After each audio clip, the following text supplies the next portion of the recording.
આજે Mark Zuckerberg છે, Facebook, SoftBank છે, જેફ બેઝોસ છે, they might be owning a less than a 50% of the share, but the control of the company is bigger than 50%. Own nothing but control everything. People who are the richest એ લોકો પૈસાને લઈને કેવી રીતે વિચારે છે? Wealth અને income એ બેઉમાં બહુ ડિફરન્સ છે. આજે lower class, middle class, they run behind the ownership, but the top 1% that differentiate from others is control.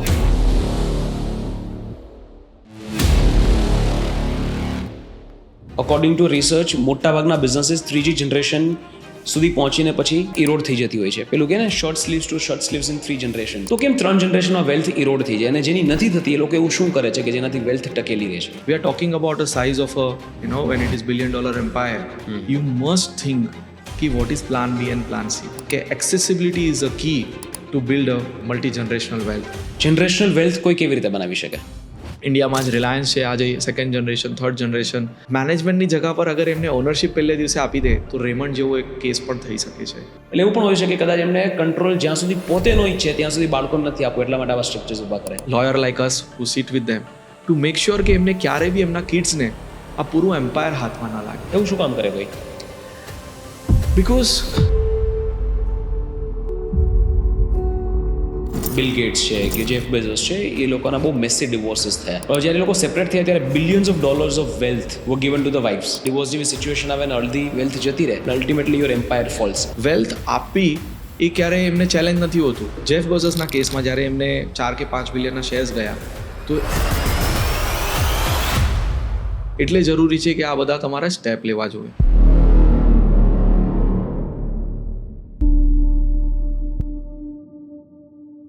જેની પાસે બહુ પૈસા છે એ લોકો પોતાના પૈસા સ્વિટ્ઝરલેન્ડ કે દુબઈ જેવી કન્ટ્રીઝમાં ટ્રાન્સફર કરીને ત્યાં લાઈફ જીવતા હોય છે કે ત્યાં ટેક્સ ઓછો લાગે છે, એટલા માટે લોકો પોતાના પૈસા ત્યાં ટ્રાન્સફર કરી દે છે. કેવી રીતે ઓપરેટ કરતા હોય? શું ફાયદા છે? આજે સ્વિટ્ઝરલેન્ડમાં એવો લો છે જે વર્લ્ડનો એકદમ યુનિક છે કે તમે ઇઝરાયલ અને ઈરાનના વોરમાં દુબઈને એન્ટર જ નથી થવું કે સાઉદીને એન્ટર જ નથી થવું, પણ છતાં એમના પર જ્યારે મિસાઇલ્સ પડે ત્યારે inevitably they are part of the war. પણ સ્વિટ્ઝરલેન્ડ ડિસ્પાઇટ 2 વર્લ્ડ વોર્સ ત્યારે ત્યાં એક સિંગલ અટેક નહીં, એક સિંગલ મિસાઇલ કે એક સિંગલ ગોળી નહીં. તો એવું છે કે જે લોકો ડિસિઝન મેકર્સ છે, people or fighting the wars, એ લોકોના પૈસા પણ સ્વિટ્ઝરલેન્ડમાં પડ્યા છે. Be it Ukraine, Russia, be it west એશિયામાં UAE છે કે તમારી ઈરાન છે. વન ઓફ ધ રીઝન એ છે કે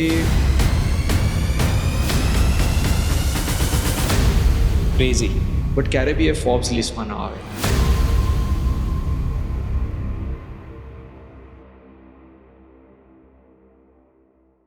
નમસ્કાર દોસ્તો, સ્વાગત છે આજના ખૂબ જ ખાસ એપિસોડમાં. મિત્રો, આજનો એપિસોડ ખૂબ જ અલગ પ્રકારનો છે. આ પ્રકારનું આ લેવલનું ડિસ્કશન ગુજરાતમાં હજુ સુધી નથી થયું. ખૂબ જ અલગ પ્રકારનો એપિસોડ છે. તમને કહું શું કામ. પહેલી વાર આપણે આ પોડકાસ્ટમાં એવું ડિસ્કસ કરવા જઈ રહ્યા છીએ કે પીપલ એટ ધ ટોપ, જે લોકો વેલ્યુ ચેનની સૌથી ઉપર બેઠેલા છે, the richest, ultra high net worth individuals, એ લોકો પૈસાને કેવી રીતે જુએ છે, એ લોકો કેવી રીતે વિચારે છે, એ લોકો પોતાની વેલ્થ કેવી રીતે બનાવે છે, કેવી રીતે પ્રોટેક્ટ કરે છે, મલ્ટી જ્યુરિસ્ડિક્શન સ્ટ્રક્ચરમાં પોતાની વેલ્થને કેવી રીતે ઓર્ગેનાઇઝ કરે છે, એની વાતો કરવાની છે.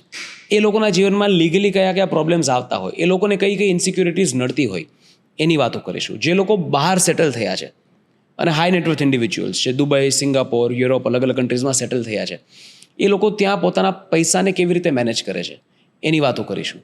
એટલું જ નહીં, ભારત જેવા દેશને જ્યારે આપણે દેશ વિદેશના અલગ અલગ જ્યુરિસ્ડિક્શન સાથે, અલગ અલગ ઇકોનોમીઝ સાથે ફ્રી ટ્રેડ એગ્રીમેન્ટ્સ કે બાયલેટરલ ટ્રેડ એગ્રીમેન્ટ્સ કરીએ છીએ, ત્યારે એ એગ્રીમેન્ટ્સની પાછળ શું લોબિંગ થતું હોય, ભારત દેશના ઇન્ટરેસ્ટને પ્રોટેક્ટ કરવા માટે કોઈ તો એવા વ્યક્તિઓ હોય કે જે ત્યાં જઈને ત્યાંના MPs સાથે, ત્યાંની પાર્લામેન્ટમાં આપણા દેશના હિતોની વાતો રાખતું હોય, એ કેવી રીતે થાય લોબિંગ, એની વાતો કરીશું. ફેમિલી ઓફિસીસ, કે મોટા હાઈ નેટવર્થ ઇન્ડિવિજ્યુઅલ્સ જે હોય, મોટા મોટા ફેમિલીઝ હોય, એ લોકો ફેમિલી ઓફિસીસ નામના એક સ્ટ્રક્ચર બનાવે અને જેમાંથી એમનું ઇન્વેસ્ટમેન્ટ બધું મેનેજ થતું હોય, એ કેવી રીતે ઓપરેટ કરે છે.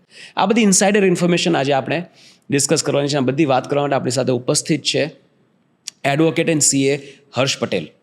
મિત્રો, આમની સ્ટોરી ખૂબ ગજબની છે. ખૂબ જ નાની ઉંમરમાં ચાર્ટર્ડ એકાઉન્ટન્ટ અને એડવોકેટ બને છે. મનમાં એવું સપનું છે કે મારે ભારતથી બિગ 4 બનાવી છે, મારે ભારતથી સમગ્ર દુનિયામાં કામ કરતી હોય એવી એક એડવાઇઝરી ફર્મ બનાવી છે અને બનાવે છે. અત્યારે મલ્ટિપલ કન્ટ્રીઝમાં એમની ઓફિસીસ છે અને મોટા મોટા families, high net worth individuals including royal families, some sovereign entities and some governments એમને અત્યારે લીગલી અને ફાઇનાન્શિયલી એડવાઇસ કરે છે, એમના ફાઇનાન્શિયલ સ્ટ્રક્ચર્સ બનાવે છે. એની પાસેથી ઘણું બધું જાણવા શીખવાનું છે. એટલા માટે મેં કહ્યું કે આવું પોડકાસ્ટ ગુજરાતમાં પહેલાં નથી થયું. મહેરબાની કરીને આ છેક સુધી સાંભળજો, ખૂબ મજા આવશે, ઘણા બધા પર્સ્પેક્ટિવ્સ ખુલી જશે. તો ચલો વાતની શરૂઆત કરીએ. Harshbhai, welcome to the Jaythadeshwar show. Thank you so much, Jaybhai, for inviting me. Really honour to have you, Harshbhai. આપણે વાત ત્યાંથી શરૂઆત કરીએ કે જે લોકો વેલ્યુ ચેનના ટોપ પર બેઠા છે, people who are the richest, એ લોકો પૈસાને લઈને કેવી રીતે વિચારે છે? કારણ કે સ્વાભાવિક છે એમનો વિચારવાનો પર્સ્પેક્ટિવ અને બીજા બધાનો વિચારવાનો પર્સ્પેક્ટિવ જે લોકો ત્યાં નથી ખૂબ અલગ હશે. એ લોકો પૈસાને ટૂલ તરીકે જોવે છે કે લેવરેજ તરીકે જોવે છે કે એક્સેસ તરીકે જોવે છે, અને સામાન્ય લોકો પૈસાને સર્વાઈવલ તરીકે જોવે છે, યુટિલિટેરિયન પર્સ્પેક્ટિવથી જોવે છે. બહુ ફરક છે પર્સ્પેક્ટિવમાં. તો મોટા લોકો પૈસાને કેવી રીતે જોવે છે એની વાત કરીએ. How do they think about money? બહુ જ ઇમ્પોર્ટન્ટ ક્વેશ્ચન છે આ, અને મારા હાર્ટથી એકદમ ક્લોઝ છે. બિકોઝ સૌથી ઇમ્પોર્ટન્ટ વસ્તુ કે જે ટોપ 1% છે એ માઇન્ડસેટ ડિફર કરે. સ્ટ્રેટેજી, એક્શન ને એ બધું પછી આવે. કારણ કે આજે વેલ્થ અને ઇન્કમ એ બેઉમાં બહુ ડિફરન્સ છે. આજે લોઅર ક્લાસ, મિડલ ક્લાસ અને જે different class of the section society છે એ ઇન્કમ જનરેટિંગ અને ઇન્કમને બિઝનેસ માટે ચેસ કરે. બલકી જ્યારે ટોપ 1% છે એ વેલ્ધી કેવી રીતે કન્ટિન્યુઅસ રહે, નવી વેલ્થ કેવી રીતે એડ થાય અને વેલ્થ કેવી રીતે સિમલેસ ટ્રાન્સફર થાય, આ બહુ જ ઇમ્પોર્ટન્ટ એ લોકોના ફેમિલી માટે હોય છે. અને એન્ટાયર માઇન્ડસેટ એમના બ્લડ લાઇનમાં કેવી રીતે ઇન્ડક્ટ કરે કે જેથી ફેમિલીનું માઇન્ડસેટ ટોપ 1% રહે અને બીજા સોસાયટી અને બીજા ફેમિલીથી અલગ રીતે આવે. તો તમે કહ્યું કે એમની માટે વેલ્થ વધારે ઇમ્પોર્ટન્ટ છે રાધર દેન ઇન્કમ. ઇન્કમનું એ લોકોને ટેન્શન હોય જ નહીં, કારણ કે એ તો પેસિવલી થતી હોય. રાઈટ. તો એ લોકો વેલ્થ ક્રિએશન પર ફોકસ કરે. એબ્સોલ્યુટલી. કેવી રીતે વેલ્થ ક્રિએટ થાય? જનરેશનલ વેલ્થ કોઈ કેવી રીતે બનાવી શકે? સો જનરેશન વેલ્થ એટલે હવે આપણા દેશમાં આઝાદી પછી ઓબ્વિયસલી આપણને ઇનિશિયલ ફ્યુ ડિકેટ્સ વેલ્થ તો પહેલાં કેપિટલિઝમ, હજી બી આપણે સોશિયલિસ્ટ કન્ટ્રી કહીએ કે જ્યાં social welfare key role play કરે. વેલ્થ જનરેશન અને વેલ્થ ટ્રાન્સફર અને વેલ્થ સક્સેશન એક એવો ટોપિક છે જે અત્યારે નેક્સ્ટ 10 યર્સમાં ધ ગ્રેટ વેલ્થ ટ્રાન્સફર આપણે કહીએ, જે ટ્રિલિયન્સ ઓફ ડોલર એક જનરેશનથી બીજી જનરેશન પર શિફ્ટ થવાની છે, એક રિજનથી બીજા રિજનમાં, અને એક રિલિજનથી બીજા રિજનમાં, અને એક જેન્ડર ટુ બીજા જેન્ડરમાં. એવું બી પોસિબિલિટી છે. એટલે that is why we call it as કે we are in the era which is going to see the massive wealth transfer in the ever happen in the human mankind. Right? Number 1 કે આ જે wealth transfer અને wealth protection, wealth generation, એ સૌથી પહેલાં તો તમારી એક જે ઇન્કમ અસેટ હોય, જે તમારો નેચરલ બિઝનેસ છે કે જે તમે જે બી તમારો વ્યવસાય હોય, પ્રોફેશન, બિઝનેસ ને ઇન્ડસ્ટ્રી, એનાથી તમે એક વેલ્થ સાઇઝેબલ લેવલથી જનરેટ કરો. એ તમારું કેપિટલ બિલ્ડ થયું. હવે એ કેપિટલને તમે એને રાઇટ લેવલ પર ઇન્વેસ્ટ ન કરો અને રાઇટ રીતે પ્લેસ ન કરો, રાઇટ જ્યુરિડિશનમાં, રાઇટ બિઝનેસમાં, રાઇટ પીપલની સાથે અને રાઇટ ટાઈમ પર. અગર એ તમે ડાયવર્સ નહીં કર્યું તો તમારી વેલ્થ ક્યારેય મલ્ટીપ્લાય નહીં થાય ને વેલ્થને જનરેટ કરવાની હોય. આજે આપણો 8 hours 10 hours અ ડે છે. તમે જેટલા બી તમારા કંપનીમાં જેટલા બી મેન પાવર લોકો હોય, સર્વિસ ઇન્ડસ્ટ્રી હોય તો એ તમારી ઇન્વેન્ટરી છે, મેન આર્સ. ઇન્ડસ્ટ્રીમાં તમારી કેપેસિટી જે પ્લાન્ટની છે એ છે. બટ અગર વેલ્થને મલ્ટીપ્લાય કરવી છે, વેલ્થને જનરેટ કરવી છે, તો તમારે એક સિસ્ટમ બનાવવી પડે જેનાથી એ વેલ્થ પિરામિડ સિસ્ટમમાં એને બિલ્ડ અને ઇન્વેસ્ટ થાય. And that is how it is called as a wealth generation beyond your natural business which you do currently. Right? તો એમાં પેસિવ ઇન્વેસ્ટમેન્ટ થાય અને મલ્ટી ફેમિલી ઓફિસ જેવો એંગલ પણ આવે, જેથી એક્સપર્ટ તમારા માટે સ્પેસિફિકલી અલગ અલગ ઇન્વેસ્ટમેન્ટ સ્કાઉટ કરે, એક્સેસ બિલ્ડ કરે, કારણ કે accessibility is a key to build a multi generational wealth. કે આજે જે લોકોને એક્સેસ નથી જે જગામાં ઇન્વેસ્ટમેન્ટ ઓપોર્ચ્યુનિટીમાં, માર્કેટ ઓપોર્ચ્યુનિટીમાં, નવા રિજનમાં, એ આઈડેન્ટિફાઈ કરીને ત્યાં ઇન્વેસ્ટ કરે એટલે તમારી વેલ્થ જનરેટ થાય ને મલ્ટીપ્લાય થાય. હવે એને પ્રોટેક્શન અને નેક્સ્ટ જનરેશનમાં ટ્રાન્સફર. આજે એક મંત્ર છે કે અમારા એજ્યુકેશનમાં, ચાર્ટર્ડ અકાઉન્ટન્ટમાં ને ફાઇનાન્સમાં ને કાંઈ પણ, આજે તમને બી હું પૂછું કે ownership is important or control, તો I have learned over a period of 1 decade of my practice, most of us, they run behind the ownership. But the top 1% that differentiate from others is control. On nothing but control everything. કેવી હું રીતે? તમને example આપી શકું આનું. આજે આપણે એમ જોઈએ કે બેલેન્સ શીટમાં આજે રિલાયન્સનું એક એક્સ શેર હોલ્ડિંગ છે અંબાની ફેમિલીનું, એટલે તમે કોઈ શેર હોલ્ડર છે ને ઓનર છે. બટ આજે વર્લ્ડમાં એટલા બધા બિઝનેસીસ છે કે જે કંટ્રોલ એક ફેમિલી કરે છે બટ ક્યારે બી એ ફોર્બ્સ લિસ્ટમાં ન આવે. And that is why important of accessibility and control. That makes you different than even the wealthiest of the world. Example per se, આજે માર્ક ઝકરબર્ગ છે ફેસબુક, સોફ્ટ બેંક છે, Jeff Bezos છે, right. તો they might be owning a less than a 50% of the share. Maybe if I'm not mistaken 10% નીચે એમનું share holding છે, but the control of the company is bigger than 50%. That is called super voting shares. Right. તો આપણા ઇન્ડિયામાં અને ઘણી બધી કન્ટ્રીમાં આ એક અવેરનેસ નથી કે you can be a not 51% owner but still you control the company. Right. Right. જેમ કે example Rockefeller, Rothschild family, Walton family, right. આવી જે વર્લ્ડની ટોપ 10 જે ફેમિલી છે, જે શાયદ એના family member second third generation તમને ફોર્બ્સ રિસમાં નહીં બતાય, that does not mean they are not wealthy. They are wealthy but the wealth is discreet, the wealth is private, the wealth is confidential. Being private and being confidential in a fragmented and the challenges world is extremely important, because when the wealth reaches to certain level, it attracts a various unwanted challenges, be it within your domestic country, from outside, અને unnecessary એ તમારી વેલ્થને ઇરોડ કરવાના એ એક threat છે. And that is Y અમે as a professional જ્યારે wealthy family સાથે બેસીએ ત્યારે માઇન્ડસેટ પર કામ કરીએ અને એમને બતાવીએ કે આ વેલ્થ જનરેટ જે તમે કરી છે એને put to a right use. And after you put to right use, when multiplies, you create a structure in such a way that preserves and that helps you to protect from various challenges, right? And making sure you also prosper. Protect કરવાનું એટલે લોકરમાં આપણે સોનું મૂકી દઈને કાંઈ કામ ન કરીએ એવું નથી. પ્રોટેક્ટ કરવાનો ફ્રોમ ચેલેન્જીસથી, અને at the same time you remain flexible to be a prosperous globally. So that is my mantra, that accessibility and the control plays a big role in today's world. Right. તમે અમુક ફેમિલીઝના નામ કહ્યા, Rockefeller family અને રોથશાઇલ્ડ family. આમ તો હવે social મીડિયામાં ઘણા બધાને ખબર છે કે એટલે આ ફેમિલીઝ વિશે સાંભળેલું છે સોશિયલ મીડિયામાં, ઘણી બધી રીલો આવતી હોય, ઘણા બધા ક્રાઉઝેસ આપણે જોતા હોય કે these are 7 families who discreetly control every regime in the world. હશે પણ ખરા કદાચ, યુ નેવર નો. એ ક્યાંય રિચ લિસ્ટમાં ક્યાંય નથી આવતા. કોઈ તો રીતે એમણે પોતાની વેલ્થ એવી રીતે મેનેજ કરેલી છે કે ટોપ રિચેસ્ટના લિસ્ટમાં એ લોકો ક્યારે પણ ન હોય, પણ છતાં એ લોકો કંટ્રોલ ઘણી બધી વસ્તુઓ કરી શકે. કેવી રીતે આવું કોઈ કેવી રીતે કરી શકે? જો તમને એક ક્લાસિક એક્ઝામ્પલ આપું કે આજે કોઈ ફેમિલી છે જે પોતે બિઝનેસ ઓન કરે છે, યા asset class various real estates and various businesses across world, તો દેર આર વેરિયસ સ્ટ્રક્ચર્સ ભાઈ. First of all I want to be very clear કે hiding anything is a crime, right? But when you create a structure which makes your confidentiality and privacy at the top, that does not mean it is illegal. So we have to make sure that whenever we does any kind of such structuring, you also have to be compliant with the local and the international law, right? So coming back to the point, how do they keep controlling and the structure how they design? Right. So there are various tools available internationally. ઇન્ડિયામાં આજે ખાલી family trust જેવું છે. I remember like when we advise and we sit with the family, various Indian families, particularly in domestic, એક પહેલો answer આવે કે હું મારી પ્રોપર્ટીને મારા શેર હોલ્ડિંગ બીજા કોઈ સ્ટ્રક્ચરમાં કેમ ટ્રાન્સફર કરું, કારણ કે મારા બુકમાંથી નીકળી ગયું, રાઈટ? મારી ઓનરશિપ જતી રહી. કેમ? કારણ કે એઝ અ ઇન્ડિયન ટિપિકલી આપણા કમ્યુનિટીમાં કહું, ગુજરાતી છે, મારવાડી છે, બિઝનેસમેન, કે 80 વર્ષે બી ચેક સાઇન કરવાનું એમને એક ફિલિંગ જોવે છે. કેમ? કારણ કે ચેક સાઇન ન કરે ત્યાં સુધી એમને એવું ન લાગે કે આ મારો કંટ્રોલ છે.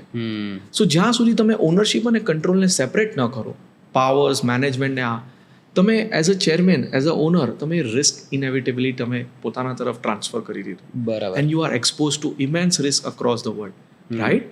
સો what is the ideal way? The ideal way is separation of ownership and management, and ownership alienate કરીને એક એવા બાસ્કેટમાં જતી રહે ટૂલ્સ અને સ્ટ્રક્ચરમાં, જેથી બિઝનેસ અને ઓપરેશન રિસ્કથી એ એક્સપોઝ ન થાય. એને આપણે કહી શકીએ કે ઇન્સ્યુલેટિંગ ફ્રોમ યોર ઓપરેશન અને બિઝનેસ રિસ્ક, રાઈટ? તો જેથી તમારા ટૂલ્સ કહી શકીએ ટ્રસ્ટ છે, ફાઉન્ડેશન્સ છે, તો these are legal words, I will just explain કે ટ્રસ્ટ એટલે એક એવું ઓર્ફન સ્ટ્રક્ચર છે. જેવી રીતે પાર્ટનરશિપ ફર્મમાં આપણે પાર્ટનર્સ હોય, પ્રાઇવેટ લિમિટેડમાં શેર હોલ્ડર્સ ઓનર હોય, ટ્રસ્ટમાં કોઈ ઓનર ન હોય, ઓર્ફન છે. ઓર્ફન એક અમ્બ્રેલા ક્રિએટ થાય જેમાં જે બી માણસની ઓનરશિપ હોય એમાં ગિફ્ટ કરે, એના ફેમિલી મેમ્બર્સને, લવડ વન્સને બેનિફિશરીમાં હોય, અને ટ્રસ્ટીઝ એક ઇન્ડિપેન્ડન્ટ અપોઇન્ટ થાય. એટલે ક્યારે બી ફ્યુચરમાં બિઝનેસીસ ચેલેન્જ, બિઝનેસમાં ડિસિઝન્સ અગેન્સ્ટ જાય, કાંઈક ઓપરેશનલ રિસ્ક આવ્યું, ક્રેડિટર્સ રિસ્ક આવ્યું, જીઓપોલિટિકલ કે ગવર્મેન્ટ રિસ્ક આવ્યું, તો તમારી ઓનરશિપ એ રિસ્ક છે, પ્રોટેક્ટેડ છે. કેમ? કારણ કે assets are sitting inside the trust that cannot be attached under any circumstance, subject to various other points. કે સર્ટન એક્સેપ્શનના કેસમાં ઓફકોર્સ જ્યારે પ્રોપરલી સ્ટ્રક્ચર ન થયું હોય અને લીગલી કાંઈ મિસયુઝ કર્યો હોય તો એ અટેચ થઈ શકે. So trust is traditionally being use. તમે હન્ડ્રેડ્સ ઓફ યર્સ તમે પહેલાં જાઓ કે આ ટ્રસ્ટ કોન્સેપ્ટ કેવી રીતે આવ્યો, કે આજે પહેલાંના વર્લ્ડ વોર 1માં 2માં ટાઈમમાં કે આજે કોઈ માણસ સમજો કોઈ ગોલ્ડ, સોનું અને કોઈ પૈસા ઓન કરે, હેલ્ડ કરે છે, તો ક્યારે કોઈ અટેચ કરવા આવી રહ્યું છે, કોઈ એના પર કોન્કર કરવા આવી રહ્યું છે, તો તમે બટ નેચરલ છે તમે બીજાના બાજુવાળાના ઘરમાં જઈને તમે અસેટને પ્લેસ કરશો. ક્લાસિક એક્ઝામ્પલ છે આપણા લોર્ડ શ્રીનાથજી, કે જ્યારે એમને જ્યારે શ્રીનાથજીમાં કોન્કર વખતે જ્યારે જે સામ્રાજ્ય પર આવ્યું ત્યારે રાજસ્થાનમાં મહારાણા પ્રતાપ અને એમને જે એક્સેસ આપ્યો કે યસ લોર્ડ શ્રીનાથજીને આપણે નાથદ્વારામાં આપણે બિરાજીએ, તો જ્યાં તમે સેફ ફીલ કરો ત્યાં તમને ત્યાં પ્લેસ કરો. આ ટ્રસ્ટ છે. ટ્રસ્ટ છે એટલે તમે તમારી વેલ્થ તમે ત્યાં લઈ ગયા, રાઈટ? તો આને કોડિફાઈડ કરી દીધું. વર્ષોથી પહેલાં આ ઇનફોર્મલ મિકેનિઝમમાં ચાલતું હતું, આને કોડિફાઈડ કર્યું. કોડિફાઈડ કરીએ એટલે શું? એક ડીડ બનાવી દીધી કે આજે મને મિસ્ટર એ પર ટ્રસ્ટ છે, તમે આ પ્લીઝ મારી પ્રોપર્ટીઓ તમે હેલ્ડ કરો તમારા નામ પર for the benefit of my family. હવે આ જ ટ્રસ્ટમાં છેલ્લા ઘણા બધા 7-8 ડિકેડ્સમાં ઘણા બધા ચેલેન્જીસ આવ્યા કે જ્યારે તમે આ અસેટ ટ્રાન્સફર કરી દો, તમારી ફેમિલી બીજી કન્ટ્રીમાં હોય, તમારી અસેટ ત્રીજી કન્ટ્રીમાં હોય અને તમારો ટ્રસ્ટી બેઠો હોય બીજી કન્ટ્રીમાં. How do you trust that trustee? Whether that trustee will continue to make sure that the assets and the investment and the returns that is coming, that is right manner being distributed and held for your beneficiary family members, right? જે માણસ જેને આ shift કર્યું હશે એ તો death થઈ જશે, એના ડેથ પછી કોણ જોવા આવવાનું છે? તો એટલા માટે આ ટ્રસ્ટને એક રજિસ્ટ્રેશનનો કોન્સેપ્ટ આવ્યો, that is called as a foundation, right? Foundation આજે પબ્લિકલી યુનિવર્સલી લોકો એમ સમજે ચેરિટી છે, બટ પ્રાઇવેટ ફેમિલી ફાઉન્ડેશન પણ ઓપન થાય. Countries such as UAE, Singapore, Mauritius, Liechtenstein, Switzerland, આ બધી જગા પર એક ફાઉન્ડેશન ફેમિલી ઓપન થાય, જેથી તમારા ફેમિલીના બધા શેર્સ અને ઇન્વેસ્ટમેન્ટ તમે એક ઓર્ફન સ્ટ્રક્ચર ફાઉન્ડેશનમાં આપ્યા, એની ડીડ ગવર્મેન્ટમાં રજિસ્ટર્ડ થાય. એટલે આ એક કોડિફાઈડ એક સ્ટેમ્પ આવી ગયો કે આ રૂલ્સ છે, આ મેનરમાં તમે ટ્રસ્ટીએ એક્ટ કરો, વાપરી શકો. પણ જો તમારા પર કોઈ પ્રોબ્લેમ આવે તો કોઈ વ્યક્તિ એ એસેટને તમારી સાથે અટેચ ન કરી શકે. એબ્સોલ્યુટલી. એટલે જો તમે બેન્કરપ્ટ થઈ જાઓ તો એ એસેટ જે એ એઝ ઇટ ઇઝ રહે, કારણ કે ટ્રસ્ટની છે. પણ તમારે જરૂર પડે ત્યારે તમે લીગલ વેઝથી એ એસેટ્સનો ઉપયોગ કરી શકો. રાઈટ? એબ્સોલ્યુટલી. અને આ ફાઉન્ડેશનમાં તમે તમારી ફેમિલીને બેનિફિશરી રાખો, પણ મોસ્ટ ઓફ ધ ટાઈમ કેમ લોકો આનાથી ડરે? એક સૌથી ઇમ્પોર્ટન્ટ વસ્તુ mindset, fear of being losing the control. Right? Because we human being we loves to control as a by birth અને નેચર. આપણામાં એવું છે કે બિઝનેસ છે મારો છે તો હું જ કંટ્રોલ કરું, મારી વેલ્થ છે તો હું જ કંટ્રોલ કરું. તો આ ઓબ્સેશન જે વેલ્થથી હોય અને એ enduring continuity and stability for next generation, એ આપણે ન વિચારીએ તો તમે આ ક્યારે ટ્રાન્સફોર્મ નહીં કરે. And that mindset defines the Indian businessman to a Swiss businessman. કારણ કે સ્વિસના કલ્ચરમાં વેલ્થ જનરેશન જસ્ટ શીખવાડવામાં નથી આવતું, બટ એ વેલ્થને કેવી રીતે ઓર્ગનાઇઝ કરીને કંટ્રોલ કરવી ને જનરેશન ટુ જનરેશન બિલ્ડ કરવું એ જોવામાં આવે છે. કેમ હું આ કહું છું? તમે સ્વિટ્ઝરલેન્ડમાં ક્યાં પણ જાઓ તો જેટલા બી કંપનીઝ ને બ્રાન્ડ્સમાં ને various brands, be it watches, be it anything, બધામાં સિન્સ 1825, સિન્સ 1910. ઇન્ડિયામાં હાર્ડલી કોઈ એવી કંપની છે કે હાર્ડલી કોઈ એવી બ્રાન્ડ છે કે જેમાં એક્સેપ્ટ 100-200-300 વર્ષ. Right. So it is not just about wealth creation for massive, it is also about કે જે વેલ્થ ક્રિએટ કરી છે એ તમારી નેક્સ્ટ જનરેશનને એક રાઇટ પ્લેટફોર્મ મળે ને એનાથી એ આગળ જાય. પણ તમે સ્ટ્રક્ચર જ ન બનાવ્યું હોય તો are you passing on just a piece of will or wealth, or you are passing along with that piece hundreds of legal challenges. આજે વ્હીલ કેટલી બધું કોર્ટમાં જઈને Right. એ ડિસ્પ્યુટ ક્રિએટ કરે છે બેનિફિશરીમાં. રાઈટ તો as a wealth creator and generator, first question we must ask ourselves, this wealth which I am creating is not just for me, but it is for my upcoming family and the generations to come, so that they remain at the top and they continue to prosper to that best of their ability. And that is why આ structures ને આ બધું create કરવામાં આવે, બરાબર. Right? Yes, રીતે તમે કહ્યું કે મોટા ભાગના બિઝનેસીસ છે એ જનરેશન ટુ જનરેશન સસ્ટેન નથી કરી શકતા. અકોર્ડિંગ ટુ રિસર્ચ મોટા ભાગના બિઝનેસીસ 3G જનરેશન સુધી પહોંચીને પછી પતી જતા હોય છે, અને મોટાભાગની વેલ્થ પણ 3G જનરેશન સુધી પહોંચીને ઇરોડ થઈ જતી હોય છે. પેલું કે ને short sleeves to short sleeves in 3 generations, rice in paddy to rice in paddy, જાપાનમાં એક કહેવત છે કે 3 જનરેશનમાં પાછા રાઇસ ઇન પેડી પર લોકો આવી જાય. તો કેમ 3 જનરેશનમાં વેલ્થ ઇરોડ થઈ જાય, અને જેની નથી થતી એ લોકો એવું શું કરે છે કે જેનાથી વેલ્થ ટકેલી રહે છે? તો સૌથી પહેલાં વેલ્થ ઇરોડ થવાના રીઝન શું છે? there are 3 major. હું અગર 3 ફેક્ટર્સ કહું પહેલાં કે કેમ વેલ્થ ઇરોડ થાય સેકન્ડ અને થર્ડ જનરેશનમાં. સૌથી પહેલાં તો એક ડિસ્પ્યુટ એક સૌથી મોટો રીઝન છે કે જેના લીધે તમારી ફેમિલીની વેલ્થ યા બિઝનેસીસ એ અનનેસેસરી અનવોરંટેડ સર્કમસ્ટન્સથી એ કારણવશ તમારો એ વેલ્થ તમારી ઇરોડ થાય. બરાબર. અને આ ડિસ્પ્યુટ વિધિન ધ ફેમિલી હોઈ શકે, વિધિન સિબલિન હોઈ શકે, તમારા મેરેજ પાર્ટનર, લાઈફ પાર્ટનરથી હોઈ શકે, બિઝનેસ પાર્ટનરથી હોય, અને dispute with international or local government પણ હોઈ શકે. બરાબર. તો dispute at large can be the main factor for erosion of your wealth. Second તમે કહી શકો કે ડિવોર્સ.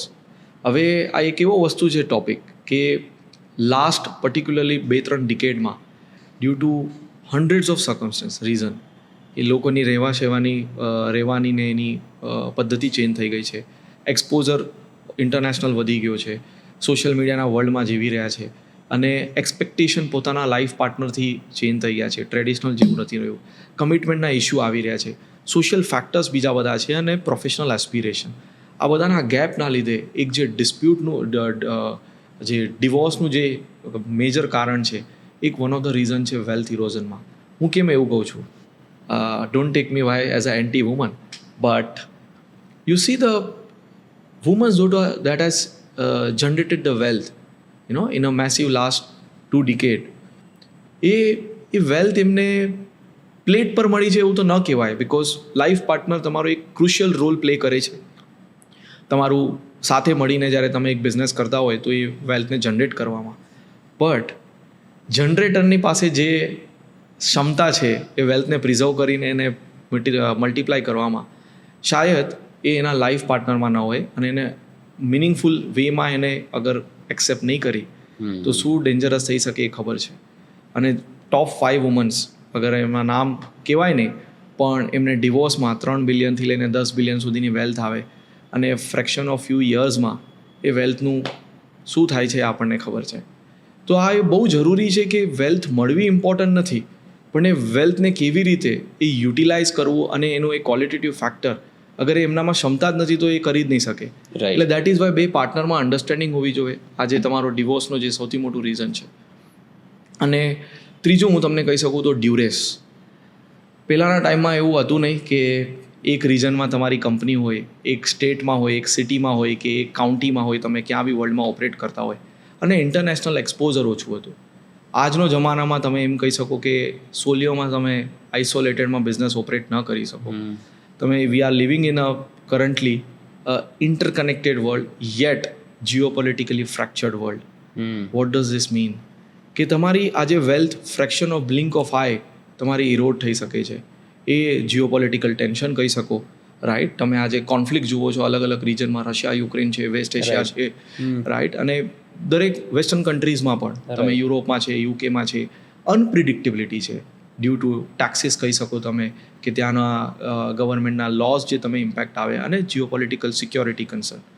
હવે આ બધી ચીજમાં તમારો બિઝનેસ અગર ત્યાં ડિપેન્ડ હોય તો ઓફકોર્સ તમારો એ વેલ્થ ઇરોઝનને મોટો ફેક્ટર કરે. તો ટાઈમ ટુ ટાઈમ તમે તમારો રિઝર્વ્સ, સરપ્લસ અને પ્રોફિટ અને વેલ્થ ડાયવર્સિફાય કરીને બીજા જ્યુરિડિક્શનમાં તમે પ્રોટેક્ટ ન કર્યો હોય તો definitely you are expose two 3 Ds. હવે આ 3 Dsને અમે કોમનલી એમ કહીએ કે આ તમારા વેલ્થ ઇરોઝન ફેક્ટર છે. એને કરવું શું જોઈએ? ચેલેન્જીસ છે તો ઓબ્વિયસલી પ્રોટેક્શન તો કાંઈ હશે. તો પ્રોટેક્શન માટે સૌથી પહેલાં તો જે ભાઈ માઇન્ડસેટ છે. આજે જે માણસ બિઝનેસ કરતો હોય, વેલ્થ જનરેટ કરતો હોય, પેલા તો એ એક્સેપ્ટ જ કરવા રેડી નથી કે મને ચેલેન્જ છે. હું તો 40 યર્સનો એજ છું, મારી વાઈફ સાથે મારું બહુ રિલેશન સારું છે, મારા બ્રધર સિસ્ટર તો બહુ જ છે, હું એક કન્ટ્રીમાં છું, મારું તો પોલિટિકલી કનેક્ટ છે, મારું તો કાંઈ થવાનું જ નથી. તો biggest mistake is admitting there can be a challenge, there can be a possibility, right? તો આ એને એડમિટ કરાવવું, એને અન્ડરસ્ટેન્ડ કરવું એક બહુ મોટો એક ફેક્ટર છે. અને ચેલેન્જ ઓલવેઝ રહેવાનો છે. એ ચેલેન્જ જ્યારે એક્સેપ્ટ થાય કે yes there exist a challenge, તો how do we make sure કે measures we create such to protect such well.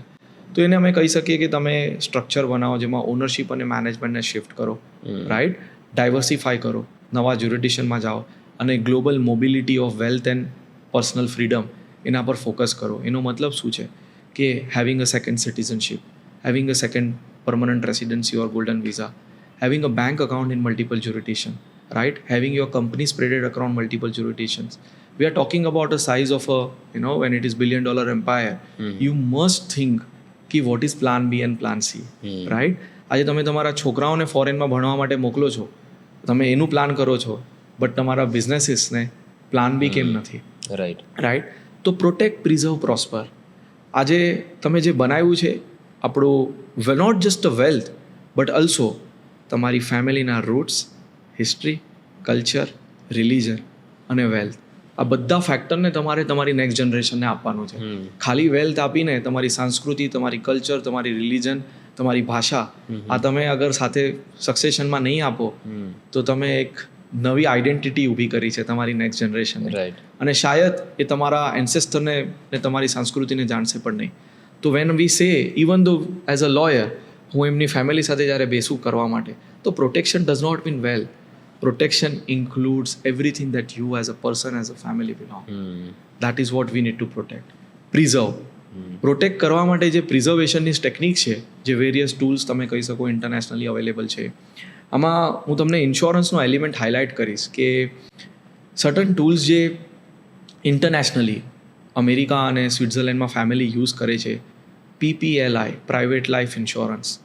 તો બહુ ઇન્ટરેસ્ટિંગ છે અને ફેસિનેટિંગ છે જયભાઈ, કે આજે certain banks, insurance, capital investment companies અને મેની ઇન્ડસ્ટ્રીઝ, એમાં એમના બોર્ડ ઓફ ડાયરેક્ટરને બી ટ્રુ ઓનર ખબર નથી. તમને થોડું સરપ્રાઇઝ લાગશે બટ પોસિબલ છે. આ શું એ કે આજે મોટી ફેમિલીઓ એમને ક્યાંય પોતાનું નામ, because rich and wealthy, ultra wealthy, they never liked their name to be on the paper, right? So how do they eliminate? So insurance is the only product in the entire world which still allows you to remain complete, discreet and private.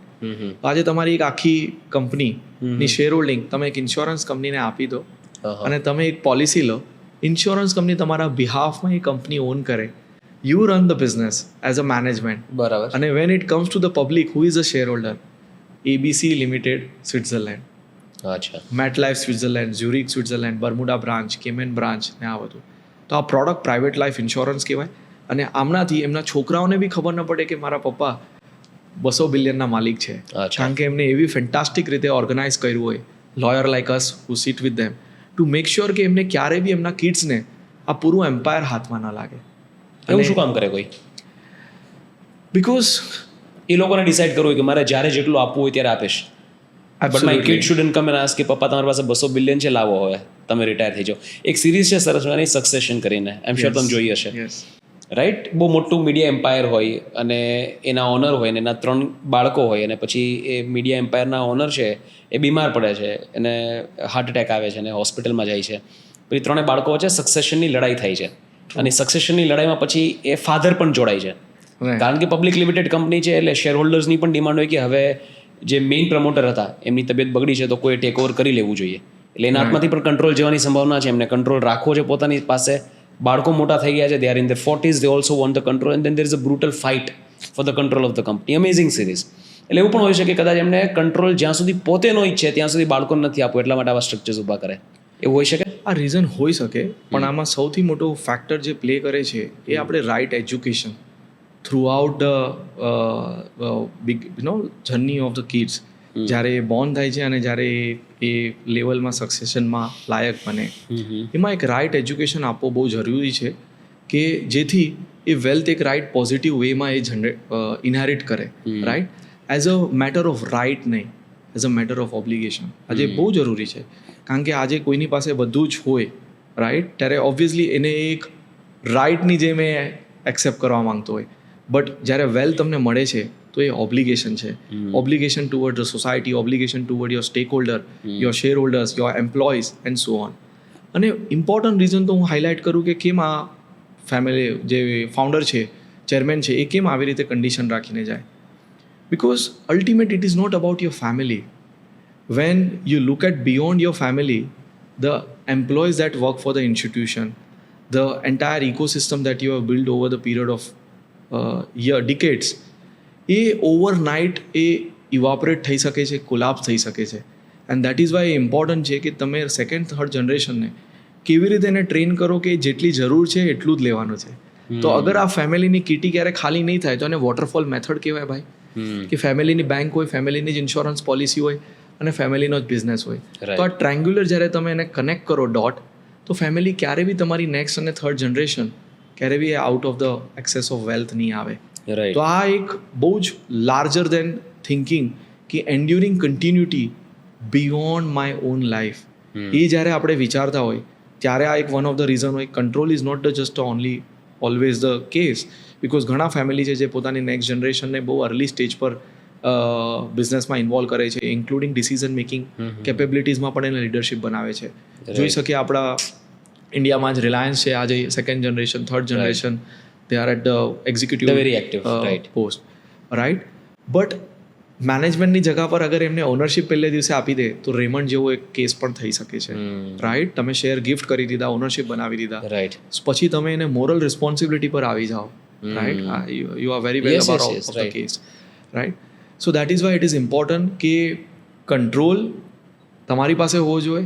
Ownership ભલે ન હોય તો ચાલે, એ તમારા સ્ટ્રક્ચરમાં બેસે, but you have to make sure કે next જનરેશનને એવી રીતે તમે ટ્રેન કરો ને એવી રીતે તમે એને રિસ્પોન્સિબલ બનાવો કે જે ના કે જસ્ટ તમારા બિઝનેસ એમ્પાયરને મલ્ટીફોલ્ડ કરે, બટ એક રિસ્પોન્સિબલ ગ્લોબલ સિટીઝનની રીતે એને વેલ્થને એક સોશિયલ કોઝ, સોશિયલ ઇન્ક્લુઝનની રીતે ગ્લોબલ એટ લાર્જને સોસાયટીને ગુડ કોઝ માટે વાપરે.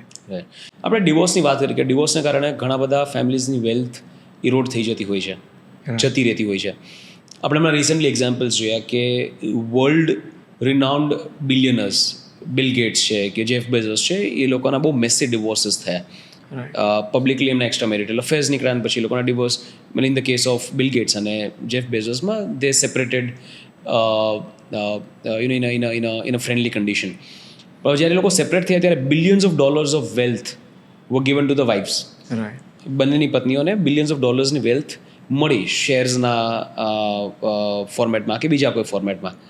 હવે જે આવી રીતે જ્યારે વેલ્થ સેપરેટ થઈ જતી હોય એના કારણે કોઈ વ્યક્તિએ કંઈ બિલ્ડ કર્યું છે, સ્વાભાવિક છે લાઈફ પાર્ટનરનો સાથ હોય જ એમાં, પણ યુએસમાં અમુક એવા કાયદા છે કે અગર લાઈફ પાર્ટનર અમુક વર્ષોથી તમારી સાથે જોડાયેલા છે તો તમે જે કંઈ પણ બનાવ્યું છે એ ડ્યુરેશનમાં એ તમારા બંનેનું હાફ અને હાફ વેલ્થથી લઈને જઈ શકે.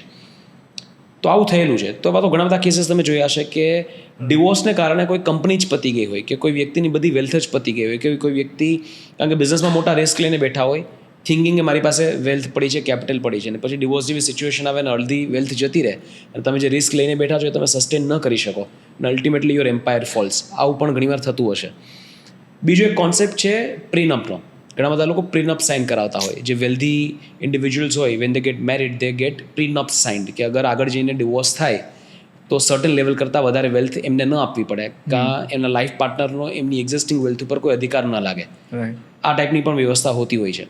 તો પહેલાં તો મને અમુક એવા કેસીસ જણાવો કે જેમાં ડિવોર્સને કારણે વેલ્થ પતી ગઈ હોય કે ઇરોડ થઈ હોય, અને પ્રીનપ્સ કેવી રીતે કામ કરે અને કોણ ઉપયોગ કરતા હોય પ્રીનપ્સના, કેવી રીતે કરતા હોય. સો તમે જે એક્ઝામ્પલ આપ્યો બહુ ઇમ્પોર્ટન્ટ છે. આજના ટાઈમમાં જે multi faith, multi country, multi nationality and different જ્યુરિડિક્શનમાં મેરેજ થાય છે અને વેરાયટી ઓફ સોશિયલ ફેક્ટરથી આજે એક ડિવોર્સ એક કારણ બની શકે. રાઈટ. હવે તમે જેફ બેઝોસ કહો કે બિલ ગેટ્સ કહો કે રીઝન કોઈ બી હોય ડિવોર્સનું, સૌથી પહેલાં હું હંમેશા એ માનું કે love is really beautiful, but we don't want as a adviser to be a broke, you know. That is why you must take a precaution, right. અને એ પ્રિકોશન્સ શું છે? તો આજે જ્યારે બિલ ગેટ્સ છે કે બીજા રિનાઉન્ડ બિલિયનર્સનું જ્યારે ડિવોર્સ થયું છે તો most of the time wealth આપવી એ ક્યારેય એમને ચેલેન્જ નથી હોતું. સ્વાભાવિક છે, બે પાર્ટનર જ્યારે સાથે બિઝનેસ લાઈફમાં રિલેશનશિપમાં હોય તો એનું કોન્ટ્રીબ્યુશન એકબીજા એક્સેપ્ટ કરે છે. તો એ શેર્સના ફોર્મમાં હોય કે એમને લિક્વિડ ફોર્મમાં હોય, આપવામાં કાંઈ વાંધો નથી. પણ જે મેં તમને પહેલાં બી કીધું કે મારા એમાં કે સુપર વોટિંગ રાઇટ્સ, તો જેફ બેઝોસના કેસમાં જ્યારે એમને 4 કે 5 બિલિયનના શેર્સ ગયા તો એમના લોયરે એવી રીતે એમને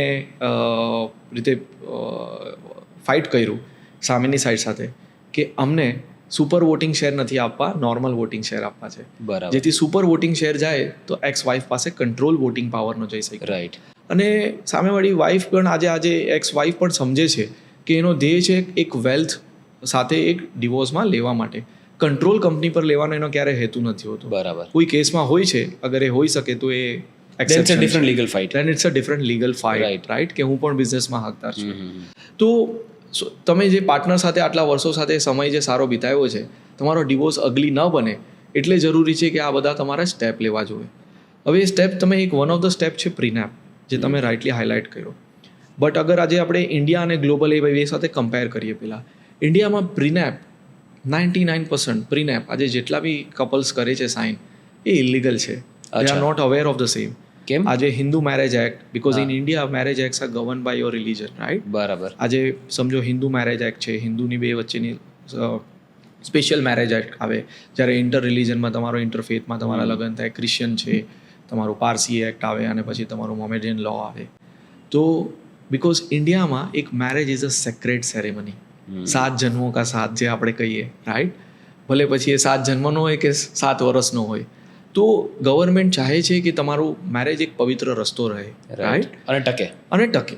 સ્વાભાવિક છે, રાઈટ? તો તમે એને અગ્રીમેન્ટના ફોર્મમાં કોન્ટ્રાક્ચ્યુઅલ કરી નાખો, બી ઇટ ફાઇનાન્શિયલ હોય કે કસ્ટડી ઓફ ચાઇલ્ડ હોય કે એની ફ્યુચર તમારે રાખવું હોય, એ ઇલીગલ છે ફર્સ્ટ ઓફ ઓલ.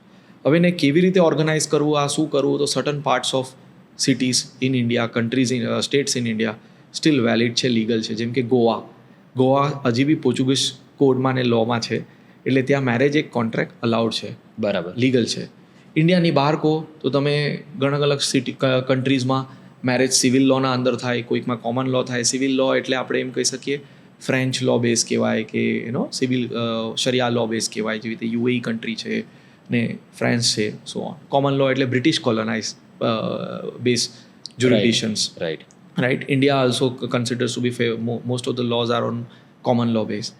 તો કોમન લોમાં એક લિમિટ સુધી તમે પ્રીનેપ કરી શકો છો. પ્રીનેપમાં તમે બધું ન કરી શકો.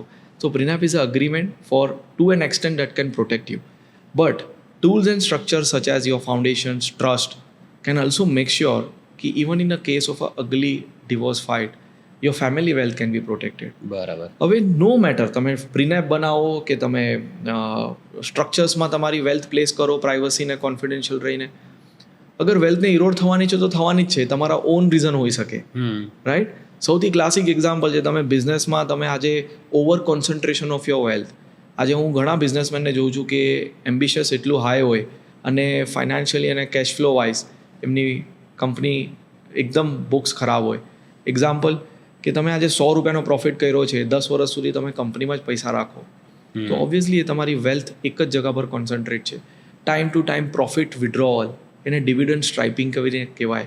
આ રીચ લોકોની ને અલ્ટ્રા વેલ્ધીની જયભાઈ આ ટેકનિક છે કે તમે કેવી રીતે પોતાનું ડિવિડન્ડ ડિક્લેર કરતા જાઓ કંપનીમાંથી અને તમારી ફેમિલીની ઓફિસમાં, ફેમિલી હોલ્ડિંગ કંપનીમાં શિફ્ટ કરતા જાઓ. એટલે તમે તમારો પ્રોફિટ રિપેટ્રિએટ કર્યો, સો દેટ બિઝનેસ રિસ્ક અને ઓપરેશનલ રિસ્ક જ્યારે બી મારી ઓનરશિપ પર આવે એ મારી એક ફેમિલીની વેલ્થમાં બેઠી છે. બરાબર. અને જેના બેનિફિશરી હું ને મારી વાઈફ નથી, જસ્ટ તમારા કિડ્સ બી આવે, પેરેન્ટ્સ બી આવે, સિબલિંગ્સ આવે, જે બી તમને એમાં બેનિફિશરીમાં પાર્ટ રાખવા હોય. તો આ એક વન ઓફ ધ ઇન્સ્ટ્રુમેન્ટ છે જેનાથી બચી શકે. અને ફેમસ તમને રિસન્ટલી કહું કે તમે જે કમ્યુનિટીનું યુએસનો એક્ઝામ્પલ આપ્યો, એ unfortunately many consultants are not aware of. Famous example આપણા ઝોહોના ફાઉન્ડરનું છે કે જ્યારે એમને કંપની સેટઅપ કરી ત્યારે એ પર્ટિક્યુલર સ્પેન ઓફ ટાઈમ કેલિફોર્નિયામાં, if I am not mistaken, they were living in California, husband and wife સાથે, રાઈટ? અને પછી એ ઇન્ડિયામાં રિલોકેટ થયા ને બિઝનેસ ચાલુ કર્યું. આજે શાયદ એ ડિવોર્સમાં they are heading towards a divorce. હવે એમના વાઇફના લોયરનું સ્વાભાવિક છે કે કેલિફોર્નિયામાં મ્યુચ્યુઅલ પ્રોપર્ટી કમ્યુનિટી પ્રોપર્ટીનો કોન્સેપ્ટ છે. ચાહે હસબન્ડ કામ કરે, ચાહે વાઇફની અસેટ હોય, everything goes in a common port, right? So Indian chartered accountant એ પણ જ્યારે એને કંપની ખોલી હશે બેંગ્લોરમાં, તો એને અગર જ્યારે ડિક્લેર કર્યું છે ઝોહોના ફાઉન્ડરને as a owner, ultimate beneficiary owner, એ બી શાયદ રોંગ છે. કેમ? કારણ કે આજના ટાઈમમાં કન્સલ્ટન્ટને પણ ગ્લોબલ અવેરનેસ ઓફ લો જરૂરી છે. It is a must. આજે આપણે કંઈ બી કામ કરીએ તો એ તમે તમારા બાઉન્ડ્રીમાં એક જ ડોમેસ્ટિક પર્સ્પેક્ટિવથી આપણે એડવાઇસ આપશું તો એ રોંગ થઈ ગયું. કારણ કે ડિક્લેરેશન બાય ડિફોલ્ટ આ કમ્યુનિટી પ્રોપર્ટી હતી, તો અગર એનો ફાઉન્ડર બી શેર હોલ્ડર છે તો એ નોમિની કહેવાય, કારણ કે પ્રોપર્ટી તો જોઈન્ટ બોલાય. રાઈટ. તો યુએસમાં દરેક સ્ટેટમાં આવું નથી. કેલિફોર્નિયા છે ને બીજા ઘણા સ્ટેટ છે, ઇન્ક્લુડિંગ સ્પેન છે, બીજી ઘણી બધી કન્ટ્રીમાં કોમ્યુનિટી પ્રોપર્ટીનો કોન્સેપ્ટ છે.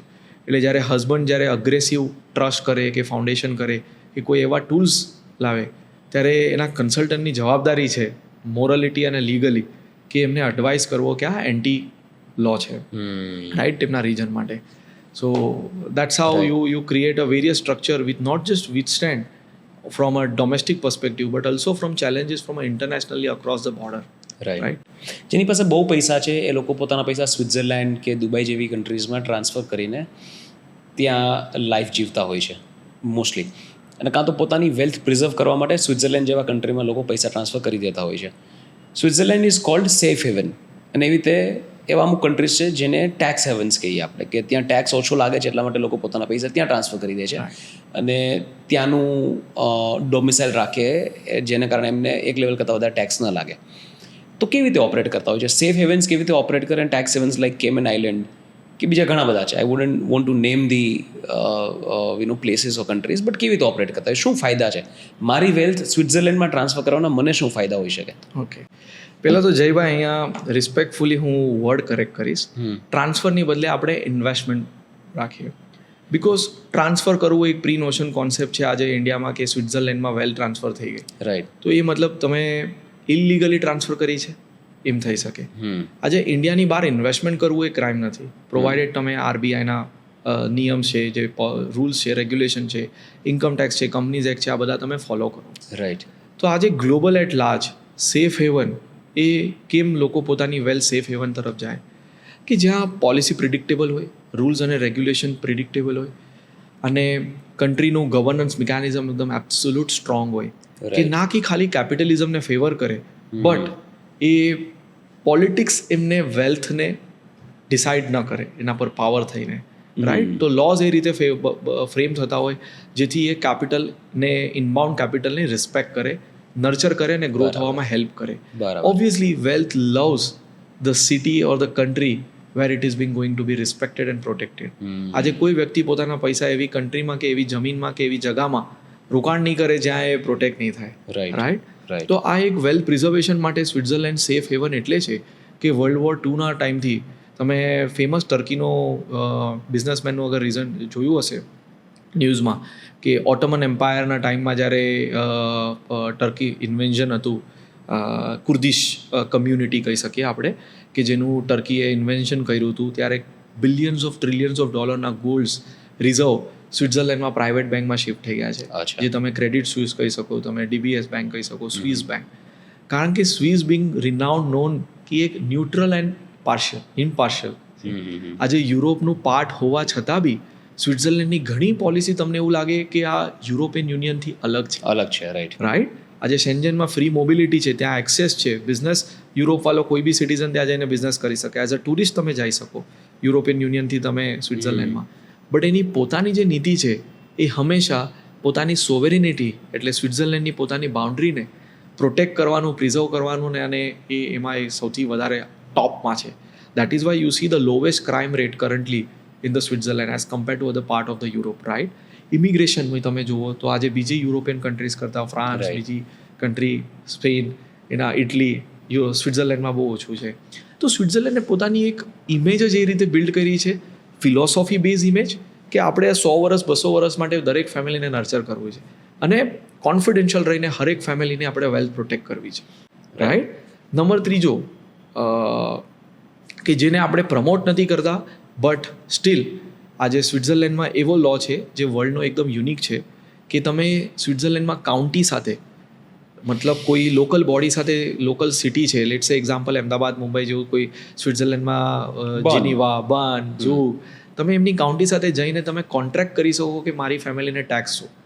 એક્ઝામ્પલ, મારી ફેમિલીને શું ઇન્કમ ટેક્સ લાગવો જોઈએ. તો બરાબર. આજે તમે સમજો 50 બિલિયન લઈ જતા હોય, ફેમિલી ઓફિસ છે, કે 5 બિલિયન તમે આજે રોકાણ કરવું છે સ્વિટ્ઝરલેન્ડમાં, બરાબર. બેંકમાં ઇન્વેસ્ટ કરવું હોય, તમે બિઝનેસ લાવો હોય, તો સ્વિટ્ઝરલેન્ડ એ તમને એક્સેસ આપે છે કે એમની private agreement, advance pricing agreement, જે આજે MNCને ફ્રેમ થતા હોય, અહીંયા પ્રાઇવેટ વેલ્થ પર સ્વિટ્ઝરલેન્ડ કરે છે, જેથી એ પર્ટિક્યુલર ફેમિલી સાથે સ્વિટ્ઝરલેન્ડ બેસે, સમજે એ ફેમિલીની શું રિક્વાયર્ડ છે, એમને લેન્ડ જોવે, એમને ફેમિલી ઓફિસ જોવે, કે એમને ટેક્સમાં બેનિફિટ જોવે, તો એમને ઓફર કરે. તો એ શું થઈ જાય, એક અગ્રીમેન્ટમાં સીલ થઈ ગયો. આજે કાલ ઉઠીને 5 વર્ષ પછી સરકાર બી ચેન્જ થાય સ્વિટ્ઝરલેન્ડની, તો એ અગ્રીમેન્ટ ઓફ કોન્ટ્રાક્ચ્યુઅલ છે. હું ગવર્મેન્ટ સાથે બેસીને ચર્ચા અને નેગોશિએટ કરી શકું કે મને કેટલો ટેક્સ લાગવો જોઈએ, અને એકવાર ફ્રીઝ થઈ ગયું તો લાઈફ ટાઈમ મને એટલો જ ટેક્સ લાગશે. ડિપેન્ડ છે, કોઈ 20 વર્ષ હોય, કોઈ 60-50 વર્ષ હોય, કોઈ 30 વર્ષ છે. Crazy. તો આને I didn't know this. એ સ્વિટ્ઝરલેન્ડનું હા, એક યુનિક સ્ટ્રક્ચર છે. અને બીજી વસ્તુ કહી શકું કે સ્વિટ્ઝરલેન્ડ બહુ વર્ષો સુધી એક ગ્લોબલ જે આપણે OECDનું ફ્રેમવર્ક બોલાય, ટેક્સ ટ્રાન્સપરન્સી, ને એમાં એ સિગ્નેટરી નહોતું, એ CRSમાં રિપોર્ટિંગમાં નહોતું. એટલે શું થઈ જાય, તમે કોઈ બીજી ફોરેનની વ્યક્તિએ ત્યાં બેંક અકાઉન્ટ ખોલ્યું હોય તો એના ડેટા એક્સેસ નહોતા થતા ફોરેન કન્ટ્રીમાં, કે કોઈ ટેક્સ ફ્રોડ કર્યો હોય, કે કોઈએ ઇલીગલ એ હોય. ઓબ્વિયસલી સ્વિટ્ઝરલેન્ડના સ્ટાન્ડર્ડ્સ એકદમ ટોપનો જ છે, કે જેનાથી ખબર પડી જાય કે આ મની સોર્સ ક્રાઇમથી છે કે નથી, right. But at the end ultimate money is money, ક્યાં ને ક્યાં તો તમારું એ રહી જ જાય ડ્યુ ડિલિજન્સ, રાઈટ. તો આ બહુ વર્ષોથી ચાલ્યું, ને હવે રિસન્ટ પાસમાં Switzerland is also now part of CRS અને આ ફ્રેમવર્ક, જેથી એક્સ્ટ્રીમલી ડિફિકલ્ટ છે કે કોઈ હેન્કી પેન્કી કરી ના શકે. But still it is consider as a safe haven for a dozens of reason that we all know, કે DNA પ્રિન્સિપલમાં છે કે તમારી વેલ્થ જનરેશન ટુ જનરેશન અમે પ્રોટેક્ટ કરશું, પ્રિઝર્વ કરશું, અને તમારી વેલ્થને તમારી ડિસ્ક્રીટ છે, ઇન્ટરફિયર નહીં થાય. 2 more questions on સ્વિટ્ઝરલેન્ડ, મને ક્વિક આન્સર આપજો. નંબર 1 કે સ્વિટ્ઝરલેન્ડને ન્યુટ્રલ રહેવું છે, પણ હવે અત્યારના જીઓપોલિટિકલ સિનારીઓમાં કન્ટ્રી નક્કી નથી કરતું કે ન્યુટ્રલ રહી શકશે કે નહીં. ફોર એક્ઝામ્પલ, દુબઈને ન્યુટ્રલ રહેવું હતું, ઇઝરાયલ અને ઈરાનના વોરમાં દુબઈને એન્ટર જ નથી થવું, કે સાઉદીને એન્ટર જ નથી થવું, પણ છતાં એમના પર જ્યારે મિસાઇલ્સ પડે ત્યારે inevitably they are part of the war. પણ સ્વિટ્ઝરલેન્ડ ડિસ્પાઇટ 2 વર્લ્ડ વોર્સ કે જે એમની જ આજુબાજુ થતા હતા, એમની આજુબાજુની દુનિયા, એમની બોર્ડરની આજુબાજુની દુનિયા ભડકે પડી રહી હતી, ત્યારે ત્યાં એક સિંગલ અટેક નહીં, એક સિંગલ મિસાઇલ કે એક સિંગલ ગોળી નહીં.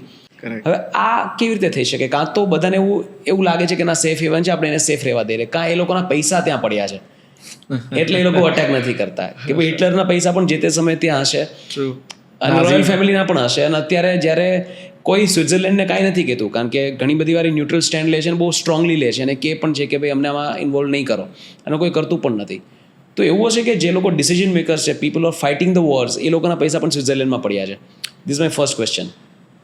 હોઈ શકે, કારણ કે તમે ને હું આજે આ ઇન્ફોર્મેશન આપણને એક્સેસ ન થાય, બટ જે રીતે આપણને આજે પોલિટિક્સ અને જે રીતે તમે જે રાઇટલી કીધું, તો પોસિબિલિટી અને બહુ જ અક્યુરેટ પોસિબિલિટી છે કે આ બધાની જેનું જે ડિસ્પ્યુટમાં જે રીજન છે, એમના લીડરોની વેલ શાયદ ત્યાં હોઈ શકે, be it Ukraine, Russia, be it west એશિયામાં UAE છે કે તમારી ઈરાન છે, એમના લીડર્સોની, એમના બિઝનેસમેનની વેલ્થ ત્યાં હોઈ શકે સ્વિટ્ઝરલેન્ડમાં. Right. One of the reason એ છે કે આજુબાજુ ભલે કેટલું બી થાય પણ એમાં ન થાય, કારણ કે સ્વિઝે પોતાની સિસ્ટમ એવી ડિઝાઇન કરી છે ને કે જે ઇમ્પોસિબલ છે કે એની પોલિટિક્સ એની બેન્કિંગ સિસ્ટમને ઓવરપાવર કરી દે. અચ્છા. કારણ કે કન્ટ્રી જ આખી બેન્કિંગ એન્ડ ફાઇનાન્શિયલ ઇન્સ્ટિટ્યુશનના મજબૂત પિલર પર છે. જેવી રીતે એક્ઝામ્પલ, બેંક કોલાપ્સ થઈ તો એનો 24 hours લેસ દેન એ બેંક આજે અક્વાયર થઈ જાય છે with the support of the Swiss government, right. તો એ બતાવે છે કે આજે બેંકની કન્ટ્રીની લીડરશિપની અને પોલિટિકલ કેપેબિલિટી કેટલી છે, રાઈટ. કે નોટ જસ્ટ બિકોઝ કે એમને ન્યુટ્રલ રહેવું છે અને એમને વેલ્થ બધાની ફોરેનરની પ્રોટેક્ટ કરવી છે, રાઈટ. સેકન્ડ વસ્તુ કે એમના કઈ બી ડિસિઝન હોય, આજે ઇમિગ્રેશન પોલિસી તમે કહો કે સ્વિટ્ઝરલેન્ડમાં બીજી કોઈ યુરોપની બીજી કોઈ સિટીમાં, સ્ટેટમાં આજે રેસિડન્સી મળવી ઇઝી થઈ ગઈ છે, લિબરલાઇઝ થઈ ગયું છે. સ્પેનમાં હમણાં અગર હું મિસ્ટેક નથી કરતો તો સ્પેનમાં એટલે હજારો લોકોની સંખ્યામાં આજે પાસપોર્ટ આપી દીધા છે જે ઇલીગલી ઇમિગ્રેટ થયા, બલકી સ્વિટ્ઝરલેન્ડમાં એ અલાઉડ નથી. તમે ઇલીગલી ઇમિગ્રેટ થયા તો તમને જેલમાં નાખશે, એના માટે સ્પેસિફિક બનાવશે ને તમને ડિપોર્ટ કરશે, રાઈટ. તો આ કંટ્રોલ એ રીતે રાખ્યું છે કે જેથી એમને ખબર છે કે આ ઓવરપાવર ન કરી દે રાઈટ આપણા રીજનમાં, રાઈટ. નંબર 3 કે જ્યારે ટફ સ્ટેન્ડ લેવાના આવે તો એ કન્ટ્રી લે. એક્ઝામ્પલ કે અત્યારે અગર સ્વિટ્ઝરલેન્ડનું એરબેઝ યુઝ કરવાનું આવ્યું કોઈ પર્ટિક્યુલર કન્ટ્રી પર અટેક કરવાનું, અને જેમાંથી એ સ્વિટ્ઝરલેન્ડની ફિલોસોફી અને આઈડિયોલોજીથી મેચ નથી થતું, they will not part of it. તમે વર્લ્ડ વોર 2 જુઓ કે તમે કાંઈ બી જુઓ, એમાં સ્વિટ્ઝરલેન્ડ હંમેશા કોલ્ડ જ રહે છે.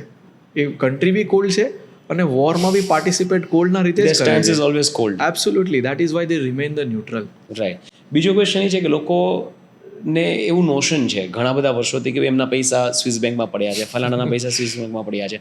એટલે સામાન્ય માણસ શું વિચારે કે અહીંયાથી સ્વિસ બેંકમાં પૈસા કેવી રીતે પહોંચતા હશે? કારણ કે અહીંયા તો સમજી લો કે જે ધન બચાવેલું હોય ટેક્સથી એ કાળું ધન હોય, રાઈટ. તો એવું હશે કે અહીંયાથી કોઈ હવાલા મારફતે કે પૈસા બહાર જતા હશે, ત્યાં ટ્રક ભરીને સ્વિટ્ઝરલેન્ડની બેંકની બહાર કોઈ ટ્રક ઊભો રહેતો હશે અને એમાંથી પૈસા સીધા જમા થતા હશે અને કોન્ફિડેન્શિયલિટી સાથે પૈસા સ્વિસની બેંકમાં જતા રહ્યા અને કન્વર્ટ થઈ ગયા ફ્રેન્ક્સમાં કે પાઉન્ડ્સમાં કે ડોલર્સમાં, અને પછી ડિસ્ક્રિટ થઈ ગયા કે જેની ડિટેલ હવે કોઈને ન મળે.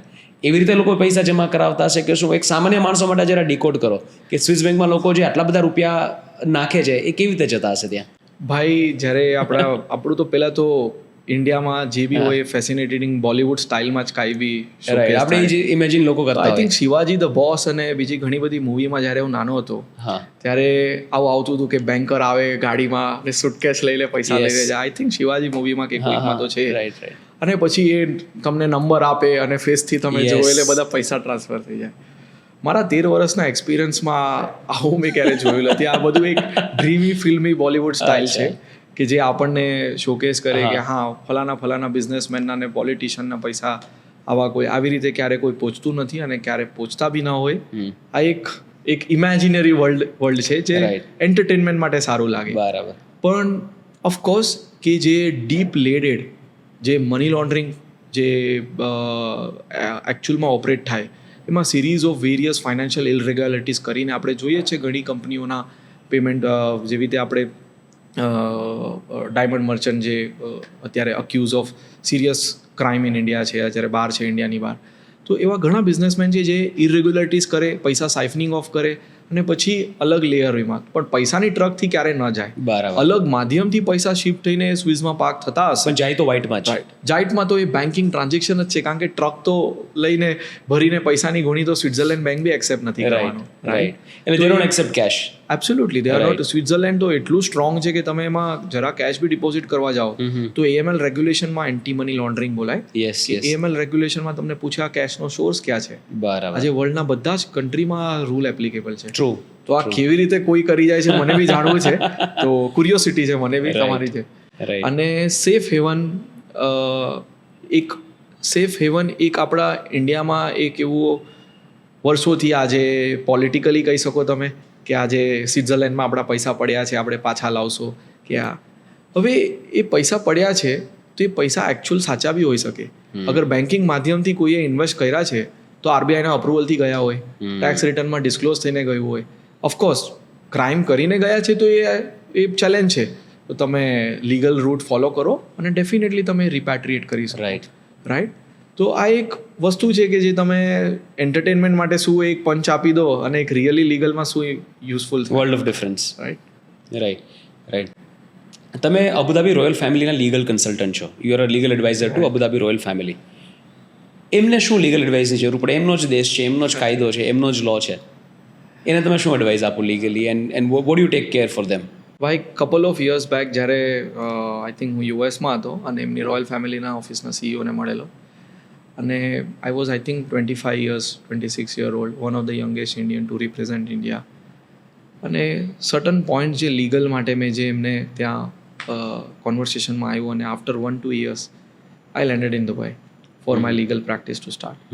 અને નેચરલ સ્વાભાવિક છે, કોઈ બિઝનેસ ડેલિગેશનમાં અમે સાથે હતા, પાર્ટ હતા, અમે મળ્યા અને મેં કીધું આ એક એવું જ્યુરિડિક્શન છે UAE કે જે સિવિલ પણ છે ને કોમન લો પણ છે. મતલબ સર્ટન પાર્ટ ઓફ ધ UAEમાં શરિયા લો લાગે, સર્ટન પાર્ટ ઓફ ધ રેગ્યુલેશનમાં ઇંગ્લિશ લો લાગે. એટલે આ એવું મિક્સચર છે, તો જેનાથી એટલું કોમ્પ્લિકેટેડ થઈ જાય કે જ્યારે તમે UAEથી ઇન્વેસ્ટમેન્ટ કરો, આજે અમારી રોયલ ફેમિલી રોકાણ કરે છે, ઇન્ડિયામાં કરે, ફૂટબોલ ટીમમાં છે, બીજા ઇન્ડિયાના વેરિયસ બિઝનેસીસમાં ને અક્રોસ વર્લ્ડમાં, તો એ ખાલી યુએઈ લો પર્સપેક્ટિવ ન હોવું જોઈએ, એ ઇન્ટરનેશનલ લીગલના પર્સપેક્ટિવ હોવું જોઈએ, જેથી એમનું બી વેલ્થ પ્રોપર પ્રોટેક્ટ થઈ છે. કારણ કે ત્યાં જે વેલ્થ આવે છે, જે જ્યાં ઇન્વેસ્ટ થાય છે, એ પ્રોપરલી લીગલી કમ્પ્લાયન્ટ હોય, પ્રોપરલી એક રાઇટ સ્ટ્રક્ચર હોય, અને એ એમને એક રાઇટ પ્રોટેક્શન મળી શકે. વિધિન ધ યુએઈ ઓફકોર્સ લીડરશિપને જરૂર નથી કાંઈ બી લીગલી રેગ્યુલેટરી રિક્વાયરમેન્ટની, but when it comes to make a investment outside UAE, એમને બી એક રાઇટ એડવાઇસ અને રાઇટ સ્ટ્રક્ચરની હોય, જેથી એમના બિઝનેસ પાર્ટનરને બી એ હેલ્પ થઈ શકે. રાઈટ એટલે એ ક્યારેય ખાલી પોતાના કન્ટ્રી પૂરતું સીમિત નથી. જ્યારે તમે એક મોટા લેવલ પર ઓપરેટ કરો છો, when you have that big a wealth, તમે જેમના લીગલ એડવાઇઝર છો, I think is managing $1.24 trillion worth of wealth, એવું મેં ઓનલાઈન વાંચેલું. રાઈટ, તો જ્યારે આવડી મોટી વેલ્થ ઓપરેટ થતી હોય ત્યારે મલ્ટિપલ કન્ટ્રીઝના જ્યુરિસ્ડિક્શનને તમારે જોવા જ પડે, એ હિસાબથી લીગલ સ્ટ્રક્ચર બનાવવું પડે. રાઈટ, એ એમની આઈ થિંક તમે જે 1.4 ટ્રિલિયનની વાત કરો છો, એ આઈ થિંક એ મેઇન રૂલર છે. ઓકે, હું એમના વન ઓફ ધ કઝિન ભાઈનું મેનેજ કરું છું. I don't know how much billions he is having, but whatever the exposure that I am getting, it is a quite significant. Right, અને આજના ટાઈમમાં UAE એક એવો એક સેન્ટ્રલ પ્લેસ છે કે તે લોકલ લોઝ અને રેગ્યુલેશન ને લોકલ રૂલ્સ કરતાં વધારે 100 કન્ટ્રીઝની નેશનાલિટીથી ઇન્ટરકનેક્ટેડ છે. ટ્રુ, કારણ કે આજે યુએઈમાં most of the time businessmens investments ફોરેનથી આવે, તો ઇટ ઇઝ ઇમ્પોર્ટન્ટ કે યુએઈના જ લો ધ્યાનમાં ન હોય, ફોરેન ના હોય, કે જ્યાંથી હોમ કન્ટ્રીથી બિઝનેસ આવે છે, હોમ કન્ટ્રીથી ઇન્વેસ્ટર સાથે પાર્ટનરશિપ થાય, જે પેપર વર્ક તમે કરો, જે લીગલી સ્ટ્રેટેજી હોય, એ કન્ટ્રીમાં પણ વર્ક કરવી જોઈએ. અધરવાઇઝ એ તમારી ફેક્ટર ન કરો તો લીગલ સ્ટ્રેટેજી તમારી શાયદ ત્યાં કામ ન કરે ને તમે એક્સપોઝ ટુ લીગલ રિસ્ક થઈ જાય. જ્યારે કોઈ વ્યક્તિનો બિઝનેસ અલગ અલગ દેશમાં ફેલાયેલો હોય, એસેટ્સ પણ અલગ અલગ દેશમાં ફેલાયેલી હોય, અને અત્યારનો જે જીઓપોલિટિકલ સિનારીઓ છે કે ગમે ત્યારે કાંઈ પણ થઈ શકે, ગમે ત્યારે કોઈ કન્ટ્રી કોઈ બીજી કન્ટ્રીના સપોર્ટમાં ઊભું રહે યુદ્ધમાં, અને એ કન્ટ્રી સેન્કશન્સની અંદર આવી જાય, આવી શક્યતાઓ આપણે જોઈ છે. UAE out of nowhere became a part of war between Israel, Iran and America. તો યુએઈ ઉપર જ્યારે બોમ્બ્સ મંડ્યા પડવા, ત્યારે એ લોકોએ ઈરાનિયન્સને જવાનું કહી દીધું કે તમે અહીંયાથી નીકળો. એ લોકોની એસેટ્સ ફ્રીઝ કરી લીધી. રશિયા યુક્રેન વોર થયું ત્યારે રશિયાની એસેટ્સ વર્લ્ડ ઓવર જ્યાં જ્યાં બધી જગ્યાએ ફ્રીઝ થઈ ગઈ. તો આવી સિચ્યુએશનમાં જે વ્યક્તિ જેની એસેટ્સ બહારના દેશમાં પડી છે, એનો પોતાનો કોઈ વાંક નથી, જસ્ટ બિકોઝ એના દેશના લીડરે કોઈની સાથે યુદ્ધ કરવાનું નક્કી કર્યું અને એની એસેટ્સ ફ્રીઝ થઈ જાય, એ લોકો શું કરે? એ લોકો પાસે શું લીગલ ઓપ્શન્સ હોય, અને તમે એ લોકોને કેવી રીતે સપોર્ટ કરો? અમુક એક્ઝામ્પલ્સ આપીને સમજાવજો. એબ્સોલ્યુટલી ભાઈ, આમાં અગેન હું ક્લેરિફાય કરું છું કે આજે તમે બેઉ એક્ઝામ્પલ આપ્યા રશિયા યુક્રેનમાં, અક્રોસ વર્લ્ડમાં રશિયન્સની, તમારા વર્ડ છે કે રશિયન્સની પ્રોપર્ટી સીઝ થઈ ગઈ, ઈરાનિયન્સના વિઝા કેન્સલ થઈ ગયા. આ એક મીડિયા કંટ્રોલ નરેટિવ છે ભાઈ. અચ્છા, કે મીડિયાને શું છે, TRP particularly side to say કે ઇન્ડિયામાં બોલિવૂડ સાઇડ ગ્લેમર અને મસાલા જ, બુર્જ ખલીફા પર મિસાઇલ આવી ગઈ. તો આ બહુ દુઃખ થાય આપણને જ્યારે એસ્પેશિયલી યુએઈને હું મારું એક ઘર માનું છું, અને જે કન્ટ્રીના બારામાં જ્યારે કોઈ રોંગ નરેટિવ ફેલાય. સૌથી પહેલી વસ્તુ, કોઈનો વિઝા કેન્સલ નથી થયો. હું આ પ્રોફેશનમાં છું અને કોઈની અસેટ સીઝ નથી થઈ. અચ્છા, ચાહે રશિયા યુક્રેનનું હોય કે ચાહે ઈરાનિયનનું હોય. હવે તમે કહેશો હર્ષભાઈ તો બિલિયન્સ ઓફ ડોલર થયા છે, શું આ કેવી રીતે પોસિબલ છે? તો એક વસ્તુ આપણે ધ્યાન રાખવી જોઈએ કે જનરલ પબ્લિકની અસેટ ક્યારે ફ્રીઝ નથી થતી. આજે રશિયા યુક્રેનના કેસમાં પણ સમજો યુએસનો સેન્ક્શન લાગે એટલે ઓફેક, યુએસ ગવર્મેન્ટે સેન્ક્શન લગાવ્યો XYZ પર્સન પર, mister A, mister B, C, તો એને ઓલિગાર્ક બોલાય, કે જેના રશિયન બિઝનેસમેન અને પોલિટિક્સની સાથે એટલો કનેક્શન છે કે જેથી એમ બોલાઈ જાય કે આ ટોપ 5 બિઝનેસમેનની જ વેલ્થ એ કન્ટ્રીની વેલ્થ છે. બરાબર, રાઈટ, કે જેમ કે એમના એનર્જી, ઇન્ફ્રાસ્ટ્રક્ચર, ગવર્મેન્ટના કોઈ પ્રોજેક્ટ્સ હોય, ગવર્મેન્ટ સાથે પાર્ટનરશિપ હોય, યા શેડો પાર્ટનરશિપ કોઈ પોલિટિકલ લીડરની હોય, તો એવા કેસમાં foreign governments, foreign countries, central banks આને ફ્રીઝ કરતું હોય. બરાબર, એવી જ રીતે આજે મને પબ્લિકલી કે પ્રાઇવેટલી કાંઈ જ ખબર નથી કે ઈરાનિયનનું કે કાંઈ બી આવું કોઈ સ્પેસિફિક કેસમાં કાંઈ અસેટ બ્લોક થયું હોય. બટ યસ, પોસિબલ છે અગર કોઈ ઈરાનિયન લીડરના અગર પૈસા રોકાણ થયા હોય દુબઈમાં, તો તમે સમજી શકો છો કે જે કન્ટ્રી તમારા પર અટેક કરે તો એ લીડરને, પોલિટિકલ હોય કે ડિફેન્સનો જે લીડર હોય, રાઈટ, એ આર્મીનું, એના પૈસા કેમ ફ્રીઝ ન થાય? લેમેનનું ક્યારેય કોઈ નેશનનું, સિવિલિયનનું ક્યારેય કાંઈ અસેટ અને પૈસા ફ્રીઝ નથી થતા, અનલેસ તમારું એક એક્સ્ટ્રા એક પોઈન્ટ પછી તમારું એક સ્ટ્રોંગ ઇન્ટરફિયર એ કન્ટ્રીમાં પોલિટિક્સમાં હોય કે તમારું એ ડિફેન્સની એના પર ચર્ચા એના પર હોય, તો ઓબ્વિયસ છે તમારા એ પૈસા, વેલ્થ તમારી પ્રોટેક્ટ ના રહે પછી એ કન્ટ્રીમાં. અને કોઈ બી નેશન કરવું જોઈએ. આજે કોઈ બાજુવાળો તમારા ઘરમાં અટેક કરવા આવ્યો છે અને બાજુવાળાના પૈસા તમારા લોકરમાં પડ્યા છે તો તમે નહીં રોકો. રાઈટ. પણ એ બાજુવાળાની છોકરી તમારા ઘરમાં આવી છે અને એ તમારી વાઈફ છે તો તમે એનું સોનું નહીં લો. આ એવી વસ્તુ છે કે UA is one of the leadership કે જે believes in, I have always scene ભાઈ કે હ્યુમેનિટી, જે આજે એક એક્ઝામ્પલ એવો આપો છે કે કેટલું સેફ ફીલ કરાવે. આજે આપણને આંખમાં આંસુ આવી જાય કે આજે આપણી કન્ટ્રીને તમે ત્યાંથી નીકળતા હોય, એરપોર્ટ પર જાઓ તો બી તમને પ્રેમથી એક લિફાફોને એક ગિફ્ટ આપે છે અને એમાં એવું લખ્યું છે કે thank you for being in you supporting for આ લાસ્ટ સો મેની ડેઝ. અગર તમે યુએઈના રેસિડન્ટ હતા તો we love to welcome you back soon. Tourist છે તો તમે ફરીથી બ્યુટીફુલ એક્સપ્લોર કરવા દુબઈ આવો. આ કન્ટ્રીની લીડરશિપ છે ભાઈ, કે they do not believe in taking the control of someone asset or anything. Right. They believe in creating, building and giving you access. કે જે તમે વેલકમ છો આ કન્ટ્રીમાં આવીને તમે હાર્મનીમાં તમે વર્લ્ડને બતાવો કે ઇમેજિનેશનની કોઈ લિમિટ નથી અને અચીવમેન્ટની કોઈ લિમિટ નથી તમારી. રાઈટ. ભાઈ લોબિંગ કેવી રીતે કામ કરે? આપણે ઘણીવાર સાંભળતા હોય કે કોઈ કન્ટ્રીએ લોબિંગ કરાવીને પોતાના દેશ માટે અમુક લોસ કે અમુક ફેવરેબલ ટર્મ્સ કોઈ કન્ટ્રીમાં પાસ કરાવ્યા, કે ઇન્ડિયાએ કોઈ લોબિસ્ટને હાયર કર્યા જે યુએસમાં આપણા ફેવરમાં કંઈ પોલિસી બને એની માટે કામ કરે છે. તો લોબિંગ શું છે? Because you have been in that circle, એટલા માટે તમને પૂછું છું લોબિંગ કેવી રીતે કામ કરે અને એના ફાયદા શું? તો લોબિંગ એટલે પહેલાં આપણે એક ટિપિકલ લેમેન લેંગ્વેજમાં આપણે સમજીએ તો લોબિંગ એક નેગેટિવ રીતે એક જોવાય કે લોબિંગ એટલે આને કોઈ બ્રાઇબ આપી કે કરપ્શન કર્યું.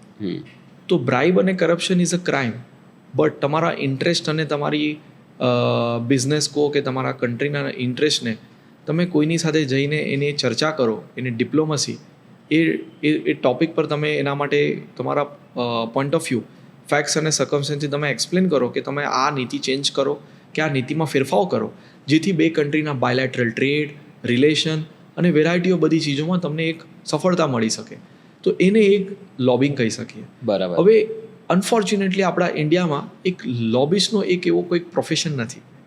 એટલે એના માટે તમારે યા તો તમે કોઈ લોયર્સ હોય કે કોઈ બીજા કન્સલ્ટન્ટ હોય, મેનેજમેન્ટ કન્સલ્ટન્ટ કે આ કોઈ તમે હાયર કરો છો કે જે બ્રિજ બની શકે ગેપ, બટ એમનો રોલ બહુ લિમિટેડ હોય, કારણ કે એઝ અ પ્રાઇવેટ બોડી તમે આજે લોબિસ્ટ તરીકે ઇન્ડિયન ગવર્મેન્ટ સાથે કામ ન કરી શકો. બરાબર. બટ તમે યુરોપિયન સાઇડમાં જાઓ કે જેથી એક્ઝામ્પલ હું અત્યારે વાઇસ ચેરમેન છું લો અને રેગ્યુલેટરીમાં Europe India centre for business and industry, જે અમે યુરોપિયન પાર્લામેન્ટ અક્રેડિટેડ અને યુરોપિયન કમિશન રજિસ્ટર્ડ છે.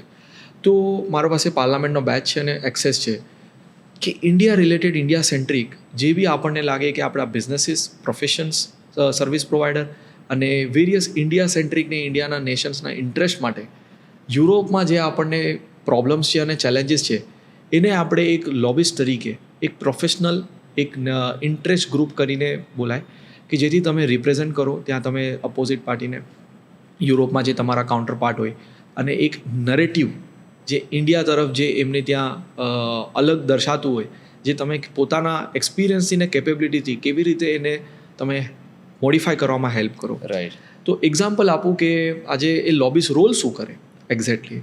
તમે યુએસનું કીધું તો યુએસમાં ઘણી પ્રોફેશનલ ફર્મ છે, લો ફર્મ છે કે જે લોબિસ તરીકે રિક્રુટ થાય, હાયર થાય અને પછી વ્હાઇટ હાઉસ સાથે એમનું એક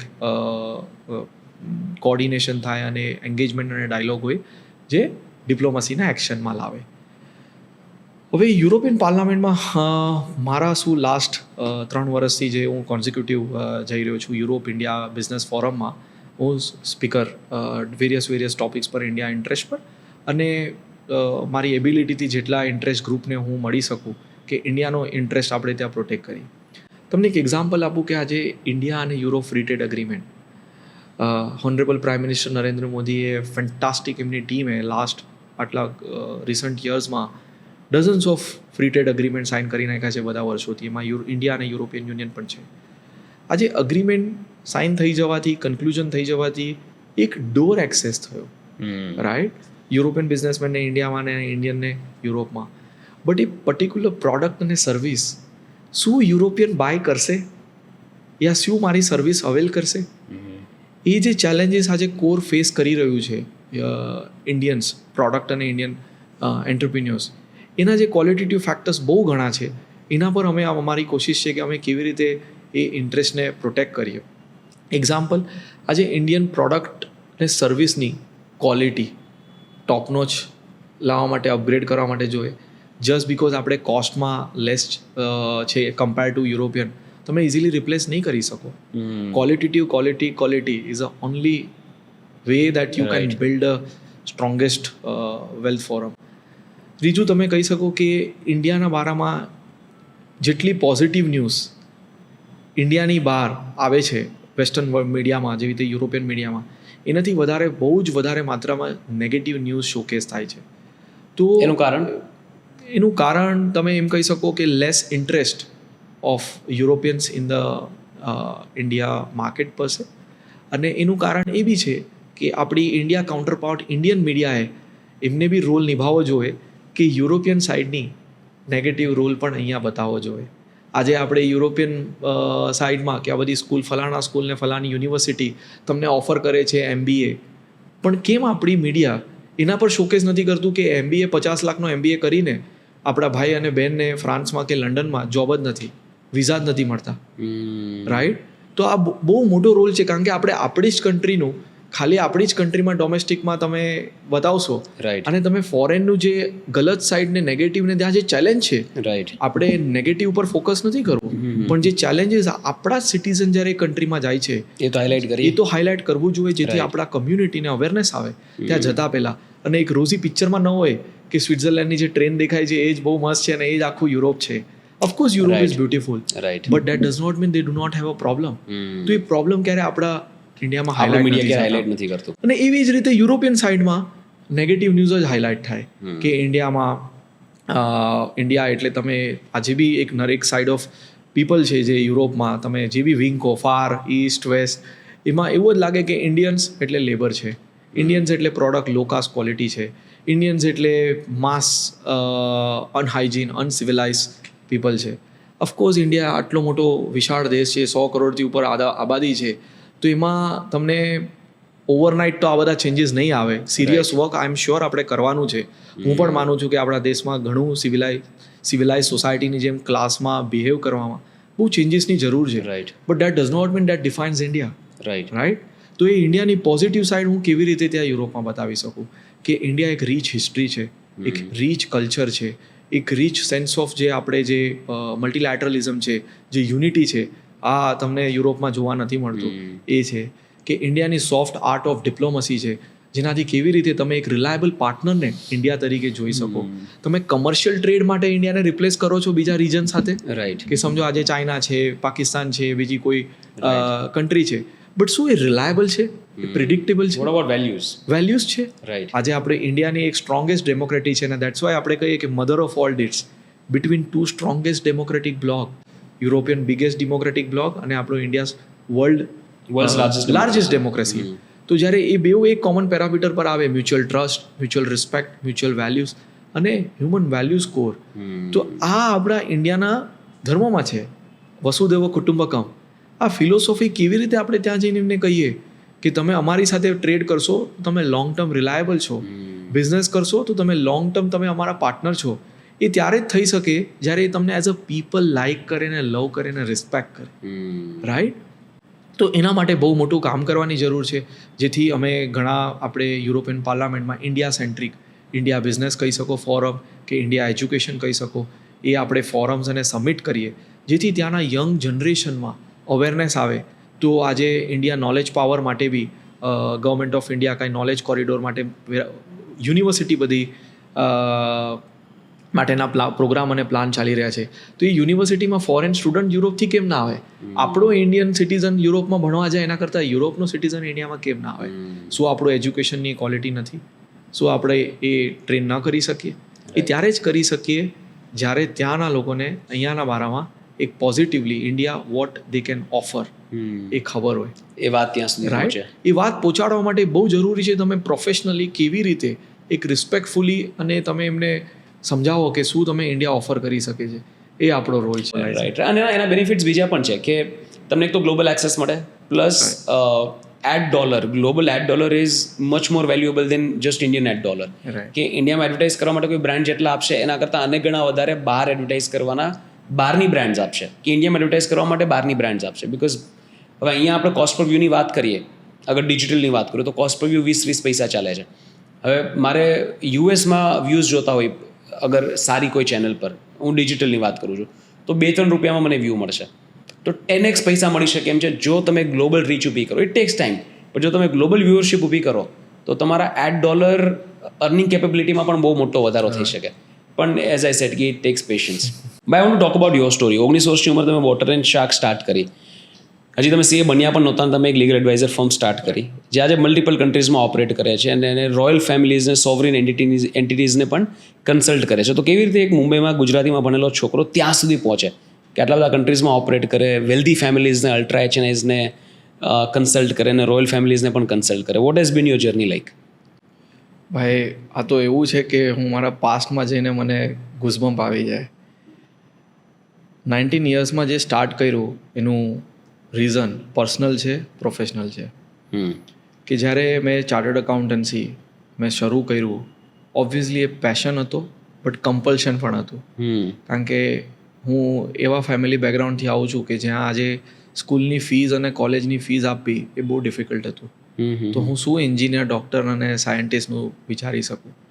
પણ એનાથી મારા ગોલ અને લક્ષ્યને, એમ્બિશનને પર ક્યારેય ફરક નથી પડ્યો. કારણ કે ગજની મૂવીનો બહુ પ્રભાવ હતો મારા પર, રાઈટ. અને મેં જોયું કે ચાર્ટર્ડ અકાઉન્ટન્સી એક એવો કોર્સ છે એ ટાઈમમાં મારા ફાઇનાન્સના નોર્મલ કોર્સમાં કે 50-60 હજારમાં તમે એક ડિગ્રી લઈ શકો છો અને કોઈ આરક્ષણ વગરની કાંઈ જરૂર નથી અને તમારા મેરિટના ઉપર તમે બેસ્ટ ઇન્ડિયામાં તમે પ્રોફેશનમાં એન્ટર થઈ શકો. રાઈટ. અને એ આશાએથી મેં સીએ પ્રોફેશનમાં એન્ટ્રી મારી. અને 18 વર્ષની ઉંમરમાં જ્યારે આપણે ઇન્ટર્નશીપ એટલે આર્ટિકલશીપ કહીએ, એક સીએની અંડર તમારે ટ્રેન થવાનું હોય, તો જ્યારે આપણે સ્વાભાવિક છે કે આપણે મોટી ટોપ 5 કંપનીમાં જોઈએ, કારણ કે એ ટોપ 5 ફર્મ તમને ઇન્ટર્નશીપમાં બી પણ વધારે સ્ટાઇપન આપે, જેથી મેં કીધું આપણી ફેમિલીને કાંઈ સપોર્ટ થાય, મારી કોલેજની ફી નીકળે. પણ એ મને રિજેક્શન મળ્યું. કેમ? You are not fit for a international firm. Y?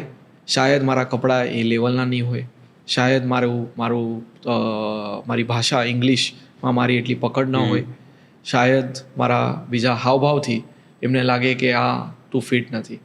અને એ ટાઈમ પર મને લાગ્યું કે આ ડિસાર્ટ થવાની જરૂર નથી.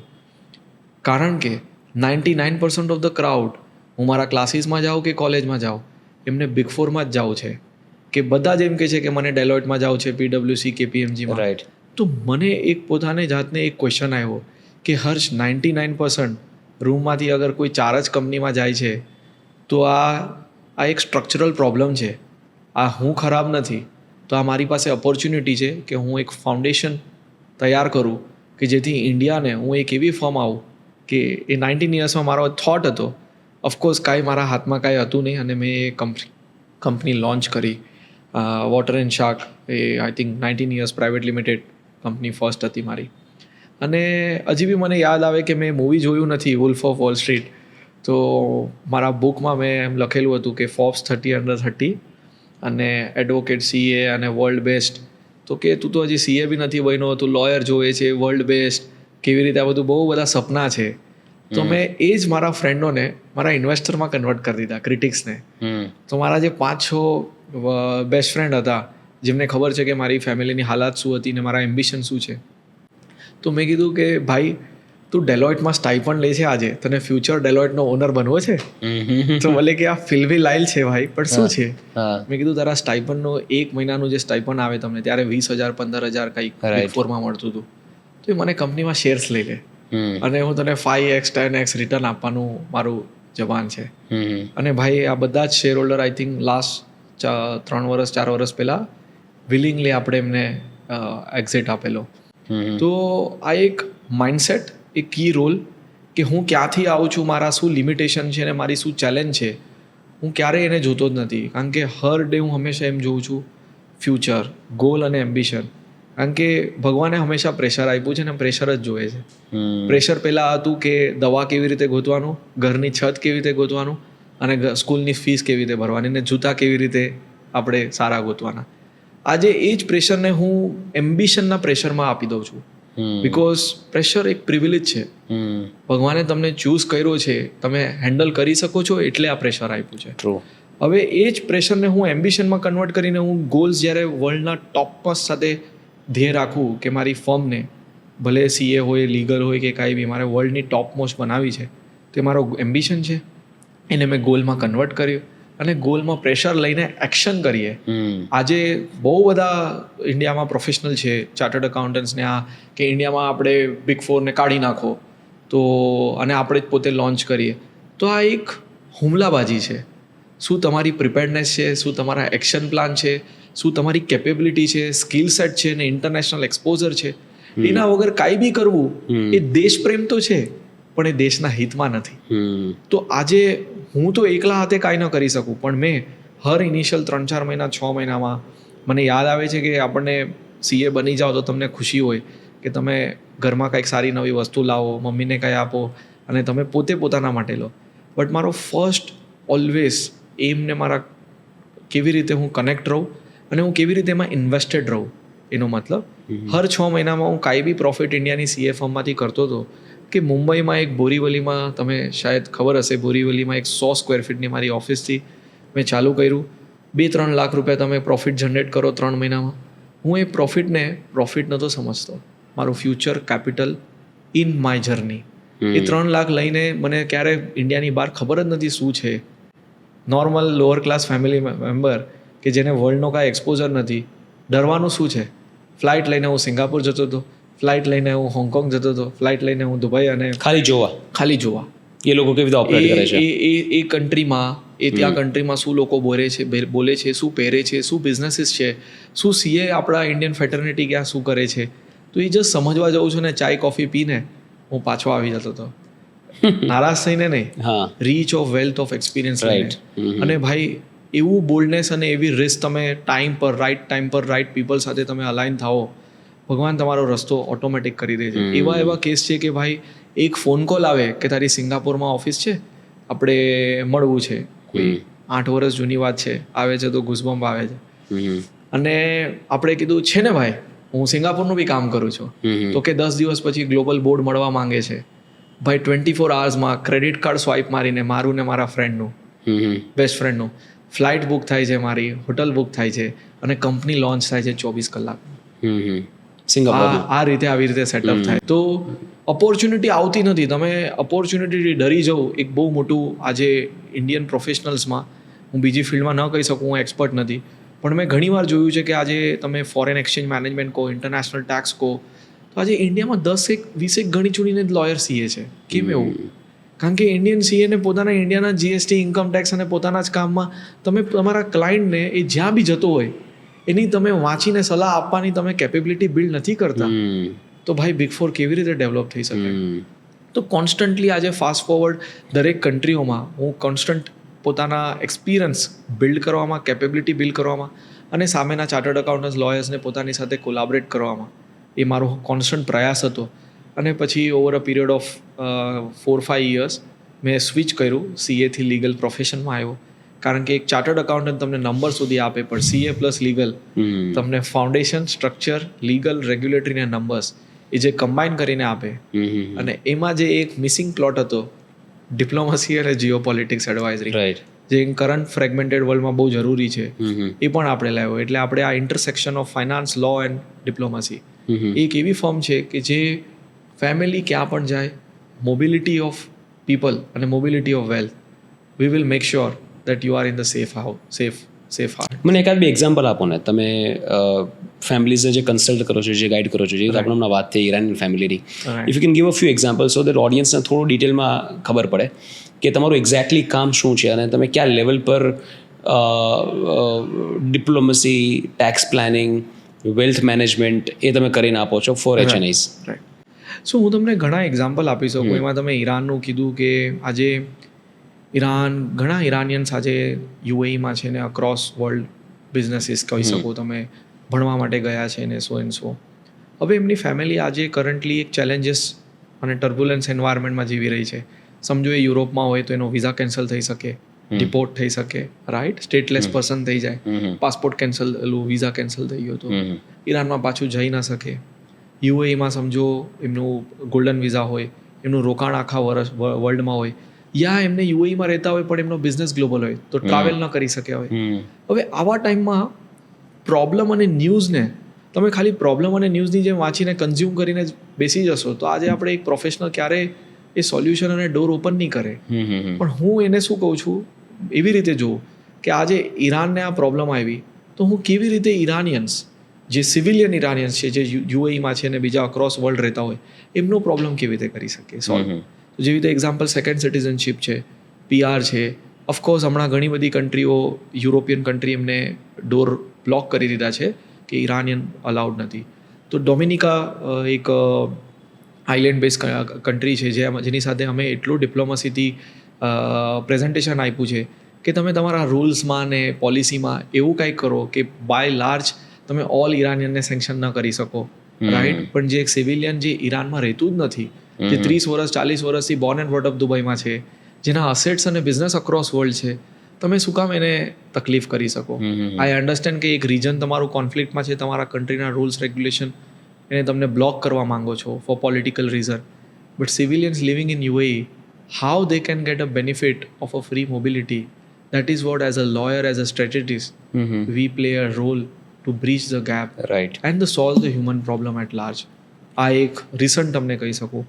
સેકન્ડ, એવી રીતે સમજો ઘણા ઇન્ડિયન્સ છે આજે એમ્બિશિયસ છે, જે ઇન્ડિયામાં રહેવા માંગે છે, ગ્રાઉન્ડેડ રૂટેડ રૂટ્સ છે, અક્રોસ વર્લ્ડમાં બિઝનેસ એક્સપાન્ડ કરવા માંગે છે, ઇન્વેસ્ટ કરવા માંગે છે, યા તો ટેક્સ બેનિફિટ લેવા માંગે છે ફોરેન કન્ટ્રીના.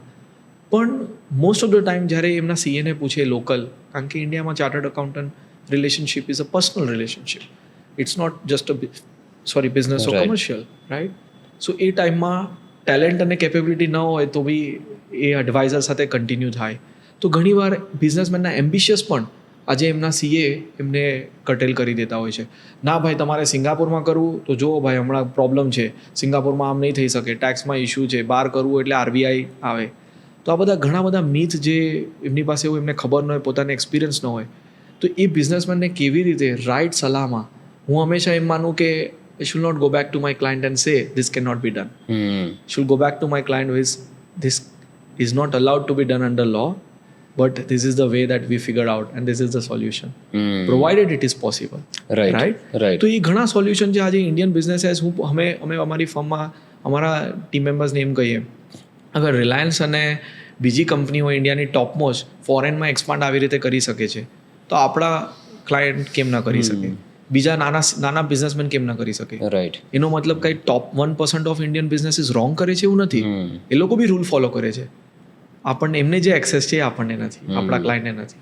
તો એ જે બ્રિજ છે એ કરવા માટે બહુ જરૂરી છે. એક્ઝામ્પલ આપો કે આજે ઇન્ડિયામાં રહીને ફોરેન ઇન્વેસ્ટમેન્ટ જેવી રીતે દુબઈ છે એક્ઝામ્પલ, ઘણી પ્રોપર્ટીઓમાં રોકાણ થાય છે ને તમે ન્યૂઝમાં જોયું હશે, ધનતેરસ પર લિફાફો આવ્યો છે ઇન્ડિયન ગવર્મેન્ટે કે ફોરેનમાં અસેટ ઇન્વેસ્ટ કરી છે પણ ઇન્કમ ટેક્સમાં ડિસ્ક્લોઝ નથી કરી. તો એક પ્રી નોશન કોન્સેપ્ટ છે કે ફોરેનમાં અસેટ લેવી, ફોરેનમાં પૈસા રાખવા એટલે આ ઇલીગલ છે અને અહીંયા બતાડવું નહીં, બતાડે તો ઇન્કમ ટેક્સ ડિપાર્ટમેન્ટ તમારા પર એ એક્શન લેશે. તમે એક રાઇટ ચેનલમાં ઇન્વેસ્ટ કરો. આજે દુબઈમાં જઈને તમે ક્રેડિટ કાર્ડથી પ્રોપર્ટી લો, કેશમાં પ્રોપર્ટી લો, તો ઓફકોર્સ એ તમારું રાઇટ ચેનલથી નથી અને લીગલ વેમાં નથી. તો તમે જે કન્ટ્રીમાં જાઓ છો એ કન્ટ્રીના લો ફોલો નથી કરવાના, જ્યાંથી આવો છો ત્યાંથી ફોલો કરવાના જરૂરી છે. તો ઇન્ડિયાથી તમે તમારી કંપનીથી બી દુબઈમાં પ્રોપર્ટી લઈ શકો છો. એ સ્ટ્રક્ચર જરૂર છે, અવેરનેસ જરૂરી છે અને એને એક રાઇટ એક્ઝિક્યુશન જોવે. અને રિપોર્ટિંગ કરવું એ ક્રાઇમ નથી. આજે તમારા ઇન્કમ ટેક્સ રિટર્નમાં શેડ્યુલ FAમાં ફોરેન અસેટ રિપોર્ટ કરવાની હોય, તો એ રિપોર્ટ કરવાથી તમને ઇન્કમ ટેક્સ પૂછવાનું નથી. ઇન્કમ ટેક્સ ત્યારે જ પૂછશે જ્યારે તમારી ઇન્કમ ન હોય ને તમે અસેટ ઓન કરી હોય. તો આ જે મીથ છે એ મીથને કેવી રીતે ઓવરપાવર કરીને અમે એક રાઇટ સ્ટ્રક્ચરમાં ક્લાયન્ટને એડવાઇસ કરીએ છીએ. નંબર 3 કે ઘણી જનરેશન આજની ફેમિલી પોતાની ફેમિલીને બહાર કિડ્સને ફોરેનમાં ભણવા મોકલે, રાઈટ. તો એ ભણવા માટે બી તમે કેવું સ્ટ્રેટેજિક ફેમિલી પ્લાન કરી શકો એ રોલ અમે કી પ્લે કરીએ. આજે તમારા છોકરાને સ્ટુડન્ટ વિઝા પર UK, US, કેનેડા, યુરોપમાં મોકલો અને એ તમારી ફેમિલીની સ્ટોરીમાં એ છોકરાનું એજ્યુકેશન તમને હેલ્પ ન કરતું હોય તો એ એક તમે એક લાયબિલિટી ક્રિએટ કરો છો. એક્ઝામ્પલ, UKમાં તમે તમારા સન અને ડોટરને ભણવા મોકલ્યું, ત્યાં પછી સ્ટેબલ થઈ ગયા અને સ્ટેચ્યુરેટેડ થઈ ગયા. ઇમેજિન કે તમે UKમાંથી એ તમારો સન ડોટર વેલ્થ ઇન્ડિયાની ઇનહેરિટ કરે છે અને ફ્યુચરમાં એ બ્રિટિશ સિટીઝન છે ટેક્સ લાગશે. ઇન્ડિયાની અસેટ પર એને કદાચ ત્યાં ટેક્સ ભરવો પડે. અને અમે ડે ઇન ડે આઉટ આ ફેસ કરી રહ્યા છે ને ક્લાયન્ટને એડવાઇસ કરી રહ્યા છે. તો આ બહુ જરૂરી છે કે તમારી ફેમિલીની સ્ટોરી જર્ની, એના એક્ટર, પ્રોડ્યુસર, ડાયરેક્ટર તમે જ છો. તો તમારે કેવી રીતે તમારા ફેમિલીના જે દરેક પાત્ર જે એક્ટર છે એને કેવી રીતે પ્લેસ કરવા as a director and head of the family, it is a duty કે તમે એને કેવી રીતે રાખો. અને એ અમે એક as a family adviser make sure કરીએ કે ક્લાયન્ટનું ઇન્ટરેસ્ટ અને ફેમિલી ઓલવેઝ પ્રોટેક્ટ. ભાઈ, તમારી જર્નીમાં તમારા મમ્મીનો બહુ મોટો હાથ રહ્યો છે, જે રીતે તમે અમને હમણાં અંદર જણાવ્યું. તો એના વિશે થોડી વાત કરીએ કે સ્વાભાવિક છે કે બહુ સામાન્ય પરિવારમાંથી આવતા હોય ત્યાં આપણા માતા પિતા ઘણા બધા સેક્રિફાઇસીસ કરતા હોય. એમાં માતાનું સેક્રિફાઇસ એક અલગ લેવલ પર હોય કે આપણને ક્યારેય ખબર પણ ન પડવા દે કે એમને શું સેક્રિફાઇસ કર્યા છે. અને સ્પેશિયલી જ્યારે સિંગલ મધર કોઈ બાળકને રેઝ કરતા હોય ત્યારે ઘણા બધા સેક્રિફાઇસીસ થતા હોય અને ઘણું બધું એવું એ માતા કરતી હોય કે જે કદાચ પિતાનું પણ કામ હોય. આઈ બીન રેઝ બાય સિંગલ મધર, સો આઈ નો. તો યુ ટેલ મી કે તમારી જર્નીમાં તમારા મમ્મીનો ફાળો કેવી રીતે રહ્યો છે? ભાઈ, જેટલું અનગણિત ગ્રેટિટ્યૂડ છે મમ્મીનું કોન્ટ્રીબ્યુશન ટુવર્ડ્સ માય લાઈફ અને મારી જર્ની.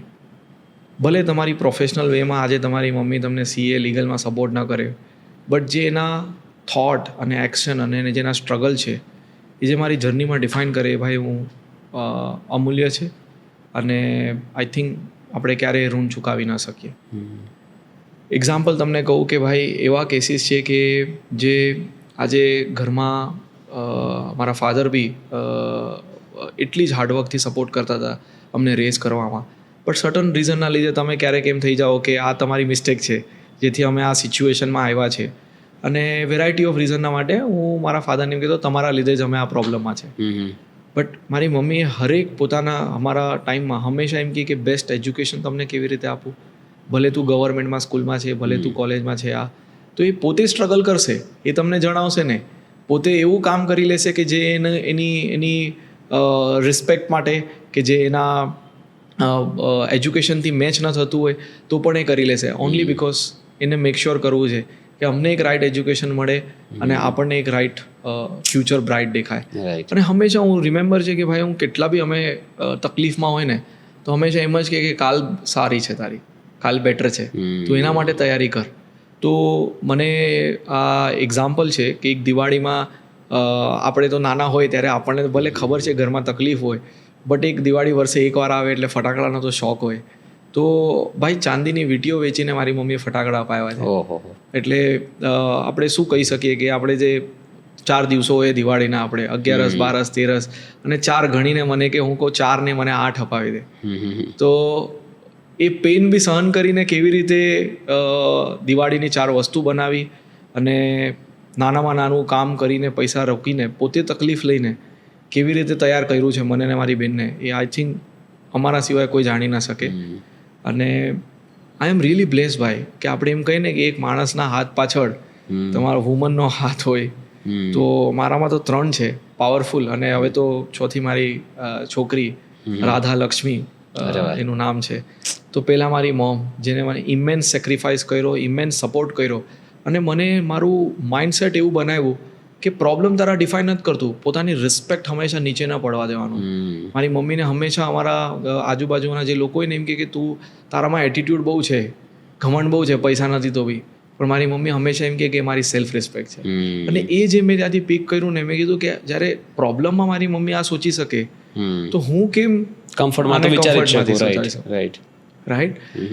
સેકન્ડ મારી સિસ્ટર, એ મારી એલ્ડર સિસ્ટર છે, એને બી એટલું ઇમેન્સ સેક્રિફાઈસ અને કોન્ટ્રીબ્યુશન કર્યું છે મારી લાઈફ બિલ્ડ કરવામાં, મારી જર્ની અને મારી કંપનીમાં, અને જેનું અમૂલ્ય છે, આપણે અંકાય જ ન શકે. અને ત્રીજું કે જે લવ of my life, my wife, જે રશિયાથી છે, અમે મળ્યા બી એવી રીતે કે જે એક ડેસ્ટિની, જેમ કહું છું હું ભાઈ કે માઇન્ડસેટ, હું ઓલવેઝ વિચારતો હતો કે બહુ ક્યારેક કોઈને એકદમ ફની લાગે કે આવું કેવી રીતે કોઈ વિચારી શકે. હું ક્યારે બી ફ્રેન્ડો સાથે બેઠો હતો તો હંમેશા એમ કહું કે ભાઈ મને છે ને મારી વાઈફ ફોરેનર જોઈએ. આ ખાલી ખ્યાલ હતો ભાઈ, જેમ કે ને આપણે એમ કહીએ કે આ મને એક્સપેક્ટેડ છે, ના એના માટે ક્યારે એક્શન લીધું, ના એના માટે કંઈ પોતાને. બટ હું હંમેશા એમ માનું છું કે હું ડીપ રિટેડ આપણે જે બી આજે લાઈફમાં કોને મળીએ છીએ એ કાર્મિક રિલેશન છે.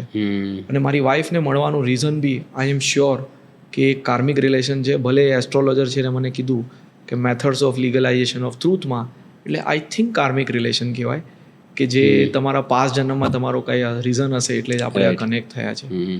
અને એ ક્લિયરલી મને ડે ઇન ડે આઉટ મને એક્શનમાં દેખાય છે.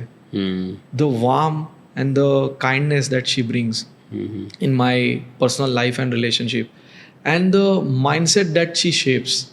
આજે તમારી ઘરની વુમન માંગે જ નહીં તમારી પાસેથી કાંઈ, તો તમે એમ્બિશિયસ જ કેવી રીતે બનવાનું? તો પહેલાં તો મારી મમ્મી કેટલી બી તકલીફમાં હોય તો એમ કે કપડાં સારા જ જોઈએ, આપણે આ જ લેવું જોઈએ. હું કાંઈ બી કરું બિફોર મેરેજ તો મને કે મને આ જોઈએ છે તે જોઈએ. અને આઈ ફીલ સો પ્રાઉડ કે તમારી મમ્મી એક તમારી સામે આ એક ડિમાન્ડ કરી શકે છે અને ત્યારે જ તમે એ ભાગી શકો છો. આજે મારી વાઈફ બી એમ કે તું આ નાનું કેમ સોચે છે? ફર્સ્ટ દિવસથી જ્યારે મને મળે તો દુબઈમાં જ આપણે બહુ મસ્ત કામ કરી એમ કેમ સોચે છે? તો ઇન્ડિયામાં સોચ. હર્ષ, તું ગવર્મેન્ટને એડવાઇસ કરવા માટે બનેલો છે. ઇન્ડિયાની ઇમેજ અને ઇન્ડિયાની નીતિઓ અને ઇન્ડિયાની સાંસ્કૃતિક તું એના પર કાંઈ કામ કેમ નથી કરતો? તો એ જે રોલ આપે ત્યાંથી આપણને એમ લાગે કે તમારા લાઈફના ગોલ્સ એ એની સાથે એટલા કનેક્ટેડ છે અને ઓવરઓલ તમે એક જ જર્નીના બે પૈયાની જેમ તમે આગળ જાઓ. તો મને એવું લાગે મારી સ્પીડ વધી ગઈ. મારા વાઈફને મળવાથી રિસ્પોન્સિબિલિટી નથી વધી, મારી સ્પીડ વધી ગઈ. અને એવી જ રીતે મારી ડોટર, ભાઈ આજે 15 મંથ્સની છે, પણ ફર્સ્ટ દિવસે ધ વે શી બોર્ન, ધો નેમ વોઝ પ્રી ડિસાઇડેડ અને ભગવાને રાશિ બી એ જ આપી મને કે જેથી રાધા આવે. યુ વોન્ટ બિલીવ ભાઈ કે ફર્સ્ટ દિવસે બી જ્યારે મેં એને હાથમાં લીધી એવું લાગે કે આ એક અગેન કાર્મિક રિલેશનને ડીપ રૂટેડ એક સોલથી કનેક્ટ છે હું. મતલબ મને એવું લાગે જ નહીં કે આ એક દિવસની બેબી છે, આજે 15 દિવસની છે. ફર્સ્ટ દિવસે જ્યારે સેકન્ડ દિવસે મારે ઘરે આવ્યો તો મેં આખું મારું ઘર અને ઓફિસનું મારું કામકાજ મેં એને બતાવ્યું. આ બહુ જરૂરી છે. અને આપણને ઇન્ડિયામાં લાગે છોકરું નાનું છે શું સમજે છે, એ બધું જ સમજે છે. આજે મેં સમજાવ્યું જો આપણું આ કિચન છે, આપણે અહીંયા ઇન્ડિયન રસોઈ, રશિયન રસોઈ બને, આ આપણું ઘર છે, અહીંયા રહીએ છીએ, આ આપણી ગાડી છે બેટા, આ મારું, હું લોયર છું, જો મારો ફોટો છે, જો મમ્મી છે, મમ્મી આ એસ્ટ્રોલોજીનું કામ કરે છે, જો તારું આ ઘર છે, તારા બા છે. અને સર્ટન ટાઈમ જ્યારે હું એની સાથે ડાયલોગ કરું કે આજે મેં આ લીગલ કેસ સોલ્વ કર્યો, હા બેટા બહુ ચેલેન્જીસ હતું ને બહુ પ્રાઇડ થયું. આઈ ફીલ ભાઈ કે એક સોલ મને મારી સાથે વાત કરી રહી છે. અને રિયલી એવું લાગે કે આ જે ફિમેલ પાવર છે દુર્ગા, મારી મમ્મીનો, મારી બેનનો અને મારી વાઈફનો અને મારી રાધા, ઇન્ડીડ હું બ્લેસ છું. અને મારી જર્નીને જે શેપ કરે છે એ આઈ એમ શ્યોર મારા માટે સ્કાય ઇઝ ધ લિમિટ છે. Right. You've been writing to our Honorable Prime Minister ever since 2017, right? અને પછી પ્રાઇમ મિનિસ્ટર સરે તમને રિપ્લાય પણ કર્યો, રાઈટ? શું છે એ કનેક્શન? કેમ લખવું પડ્યું અને why have you been writing to him so consistently? અને શું રિપ્લાય આવ્યો? 2017માં ભાઈ, if you recall, GST I think act pass થયો હતો, જીએસટી ઇન ફોર્સ આવેલો. અને એ જીએસટી દિવસ અને સીએ ડેઝ આઈ થિંક એ બેઉ એક દિવસે હતું. અને આપણા હોનરેબલ પ્રાઇમ મિનિસ્ટરે જે કટાક્ષમાં આપણા સીઓને ફટકાર આપી હતી, ઇન્ડિયન ચાર્ટર્ડ એકાઉન્ટન્ટને, અને એક આહવાન કર્યું હતું કે ઇન્ડિયામાં બિગ ફોર બનાવવા માટે તમે કંઈક કરો. મને એક સેન્સ ઓફ રિસ્પોન્સિબિલિટી લાગી અને એની સાથે એક થોડું હર્ટ બી થઈ ગયું કે આજે હું પણ ઇન્ડિયન ચાર્ટર્ડ એકાઉન્ટન્ટ છું. આજે જનરલાઇઝ જ્યારે વાત કરીએ તો એ તમને બી લાગી જાય, રાઈટ? તો મેં હોનરેબલ પ્રાઇમ મિનિસ્ટર નરેન્દ્ર મોદીને, સરને ડિટેલમાં મેં કીધું કે જો તમે જે કીધું એ સાચી વાત છે, ઇન્ડિયામાં ઇન્ડિયન ચાર્ટર્ડ એકાઉન્ટન્ટને લેવલ અપ કરવું જરૂરી છે. But all CAs are not same sir. I don't know about other CA. હું મારું જે તમારું 2017માં તમે જે આહવાન કર્યું, હું 2012થી સર, હું 19 વર્ષની ઉંમર હતી ત્યારથી આ બિગ ફોરનું ડ્રીમ લઈને ચાલુ છું. આજે હું અહીંયા છું એટલે હું તમારી સામે કહું છું એવું નથી. મારા જે સ્કૂલના ફ્રેન્ડ છે, કોલેજના ફ્રેન્ડ છે, એમ્પ્લોઈઝ છે, બધાને ખબર છે કે બિગ ફોર આપણી ફર્મ કંપનીમાં ફર્સ્ટ ડેથી ગોલ અને એમ છે. તો જ્યારે મેં એમને કીધું કે સર હું આ મિશન પર કામ કરી રહ્યો છું અને મારા આ સ્ટેપ્સ છે અને મારી શું આઈડિયાઝ છે ને શું વિઝન છે, how India can have its own big four rather than just consolidating the Indian domestic firm. અને સરપ્રાઇઝ ટુ સી જ્યારે પોસ્ટમેન આપણા ઘરે હંમેશા દિવાળી સિવાય ક્યારે આવે નહીં, કારણ કે કોઈ રિલેટિવ્સ કે કોઈ ના આશીર્વાદનો, બ્લેસિંગ્સનો ક્યારે લેટર આવે નહીં. બટ જ્યારે પોસ્ટમેન આપણી મમ્મીને પ્રાઇમ મિનિસ્ટરનો આવે તો મમ્મી કે આ શું આવ્યું છે, આ જોતું જરા. હા. તો ઇલેક્શનનું તો કાંઈ નથી ને, કારણ કે હા. મમ્મીને ના ખબર પડે કે આ પ્રાઇમ મિનિસ્ટરનો લેટર છે. હા. તો એ ટાઈમમાં મને બેસ્ટ વિશિસ, અને જે બી તું કરે છે એમાં તારા એન્ડેવરમાં આગળ. અને રિસન્ટલી મારા સિરીઝ ઓફ લેટર પછી પ્રાઇમ મિનિસ્ટરનો લેટર આવેલો, ત્યારે હું દુબઈમાં હતો, હું મારા ઘરે. અને જ્યારે મારી બેને પાછું જોયું કે ભાઈ ડિફેન્સ મિનિસ્ટર ને પ્રાઇમ મિનિસ્ટરનો બેક ટુ બેક લેટર, શું ચાલે છે આ? તો I was so surprise and blessed ભાઈ, કે જો પર્સનલી આટલા બિઝી સ્કેડ્યુલમાંથી આટલા દેશનો બહાર લીધા પછી બી જ્યારે એક મામૂલી ચાર્ટર્ડ એકાઉન્ટન્ટનો આજે એ એમના મારા એક્શન અને મારા જે પ્રયાસ છે એ એમની વિઝિબિલિટીમાં આવે, અને આપણને એન્કરેજ કરે છે કે ઇન્ડિયામાં મેં જે યુરોપિયન પાર્લામેન્ટ ને બ્રિટિશ પાર્લામેન્ટમાં અફર્ટ્સ કર્યા છે ઇન્ડિયાની નીતિને શેપ કરવા, તો એનું મને પ્રશંસા કરીને કીધું કે ફ્યુચરમાં તું ઓર સારું કામ આવા દેશ માટે કર. એ જોઈને ભાઈ બહુ એવું લાગે કે જ્યારે આપણે ટોપના લીડરથી ડાયરેક્ટ જ્યારે આ અપ્રિશિએશન મળે, આ એક સિમ્બોલિક અપ્રિશિએશન લેટર નથી, આ એક સેન્સ ઓફ રિસ્પોન્સિબિલિટી છે. આઈ બિલીવ કે all Indian chartered accountants યુનાઇટેડલી must act for the national interest at a global at large, not just at India. And we must and we can and we will give the India as one of the finest big four. Right. So that's all. ના, for sure થશે જ. વિચાર્યું છે તમે અત્યાર સુધી, આમ પણ વિચાર્યું છે, ઘણું બધું તમે કર્યું જ છે, આ પણ થશે. ભાઈ, you have been helping other kids, under privilege kids for education. 30 જેટલા બાળકોને તમે ભણાવો છો. વોટર એન્ડ શાર્ક ફાઉન્ડેશન 30 જેટલા બાળકોને ભણાવે છે. શું કામ કરવું જોઈએ? જેની પાસે એ શક્ય છે, એ પોસિબિલિટી છે, શું કામ બાળકોને ભણાવવા જોઈએ? કારણ કે ભણતર એક એવો કોન્સ્ટિટ્યુશન સાથે હું પણ કનેક્ટ કરું છું કે જ્યારે તમે કોઈ બાળકને ભણાવો ને, ત્યારે તમે એની આજની પ્રોબ્લેમ નહીં, લાઈફ ટાઈમની પ્રોબ્લેમ સોલ્વ કરી દો છો. કોઈ વ્યક્તિ ભણી લે પછી પોતાના પગ પર ઊભો પણ થઈ શકે, કેપેબલ પણ થઈ જાય, અને તમે એની આખી લાઈફ સોલ્વ કરી દો છો. એટલે ભણાવવું કોઈને બહુ જરૂરી છે, જો તમે કેપેબલ હોય તો.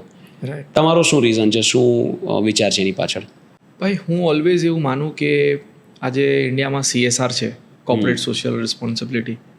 આજે ગવર્મેન્ટને પ્રેશર કરીને તમને CSR મતલબ કમ્પ્લાયન્સ કરીને કરવું, તો એ તમે દિલથી નહીં કર્યું, બિકોઝ તમને એક્ટ છે એટલે કરો છો. રાઈટ. ઓબ્વિયસલી મોટા લેવલ પર ગવર્મેન્ટ આ કરે. રાઈટ. પણ કોઈ એક વસ્તુને હું આને ચેરિટી નથી કહેતો, હું આને એમ કહું છું કે મારું આ ઓબ્લિગેશન છે. આજે મને જ્યારે કોઈએ હાથ મારો આપ્યો, મને જ્યારે જરૂર હતી, તો મારી મોરલી રિસ્પોન્સિબિલિટી છે કે હું મારો હાથ જ્યારે ભગવાન કરે મારી પાસે જરાક કેપેબિલિટી છે, જરૂરિયાતથી વધારે મારી પાસે એક્સેસ છે મીન્સનું, તો હું એ અર્લી સ્ટેજમાં ચાલુ કરી દઉં. Right. You do not have to wait to become a ultra rich or ultra wealthy in order to give to do some good cause. Right. So મેં કીધું what a better than 30th birthday.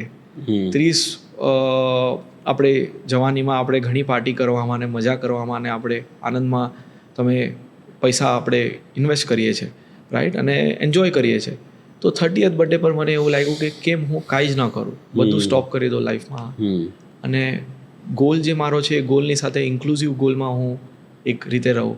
અને 30th birthday, instead of spending money in restaurant, let me find out the 30 years beautiful kids who needs the special attention, not a help but special attention for their everything, જેમને એક હોપની રીતે હું આવું અને 30 બચ્ચાઓનું education કરી શકું. તો 30 આ એક સ્પેશિયલ રીઝન છે, અને હું પ્રે કરું છું કે ભગવાન મને એ શક્તિ આપે કે આગળ જઈને હું એટલા હન્ડ્રેડ્સ ઓફ ચિલ્ડ્રનને અમે સપોર્ટ કરી શકીએ કે જેથી એમનું ફ્યુચર જનરેશન એક આશાની કિરણ જોઈને અને એક સારું એક કામ કરી શકે.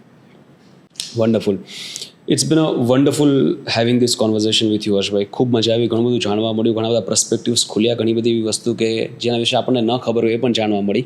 આઈ એમ શ્યોર ઓડિયન્સને પણ મજા આવી હશે. Thank you so much for opening up so candidly and sharing so many insights with us. Really appreciate it. Thank you so much Jayભાઈ, and I wish you all the best. I just heard that તમારો podcast અત્યારે I think number 3 પર ઇન્ડિયામાં rank કરે છે Spotify પર. Yes, I feel so proud being a fellow Gujarati કે આપણું spiritual, આપણું ઇકોનોમિક્સ, બિઝનેસ અને આપણા નેશનલ ઇન્ટરેસ્ટને તમે ના જસ્ટ ખાલી ગુજરાતની community but global at large જે રીતે તમે ઇન્ડિયાનો ઇન્ટરેસ્ટ પ્રેઝન્ટ કરો છો, ભાઈ you are a really, I would say, influencer diplomat, and would love to see you on the top.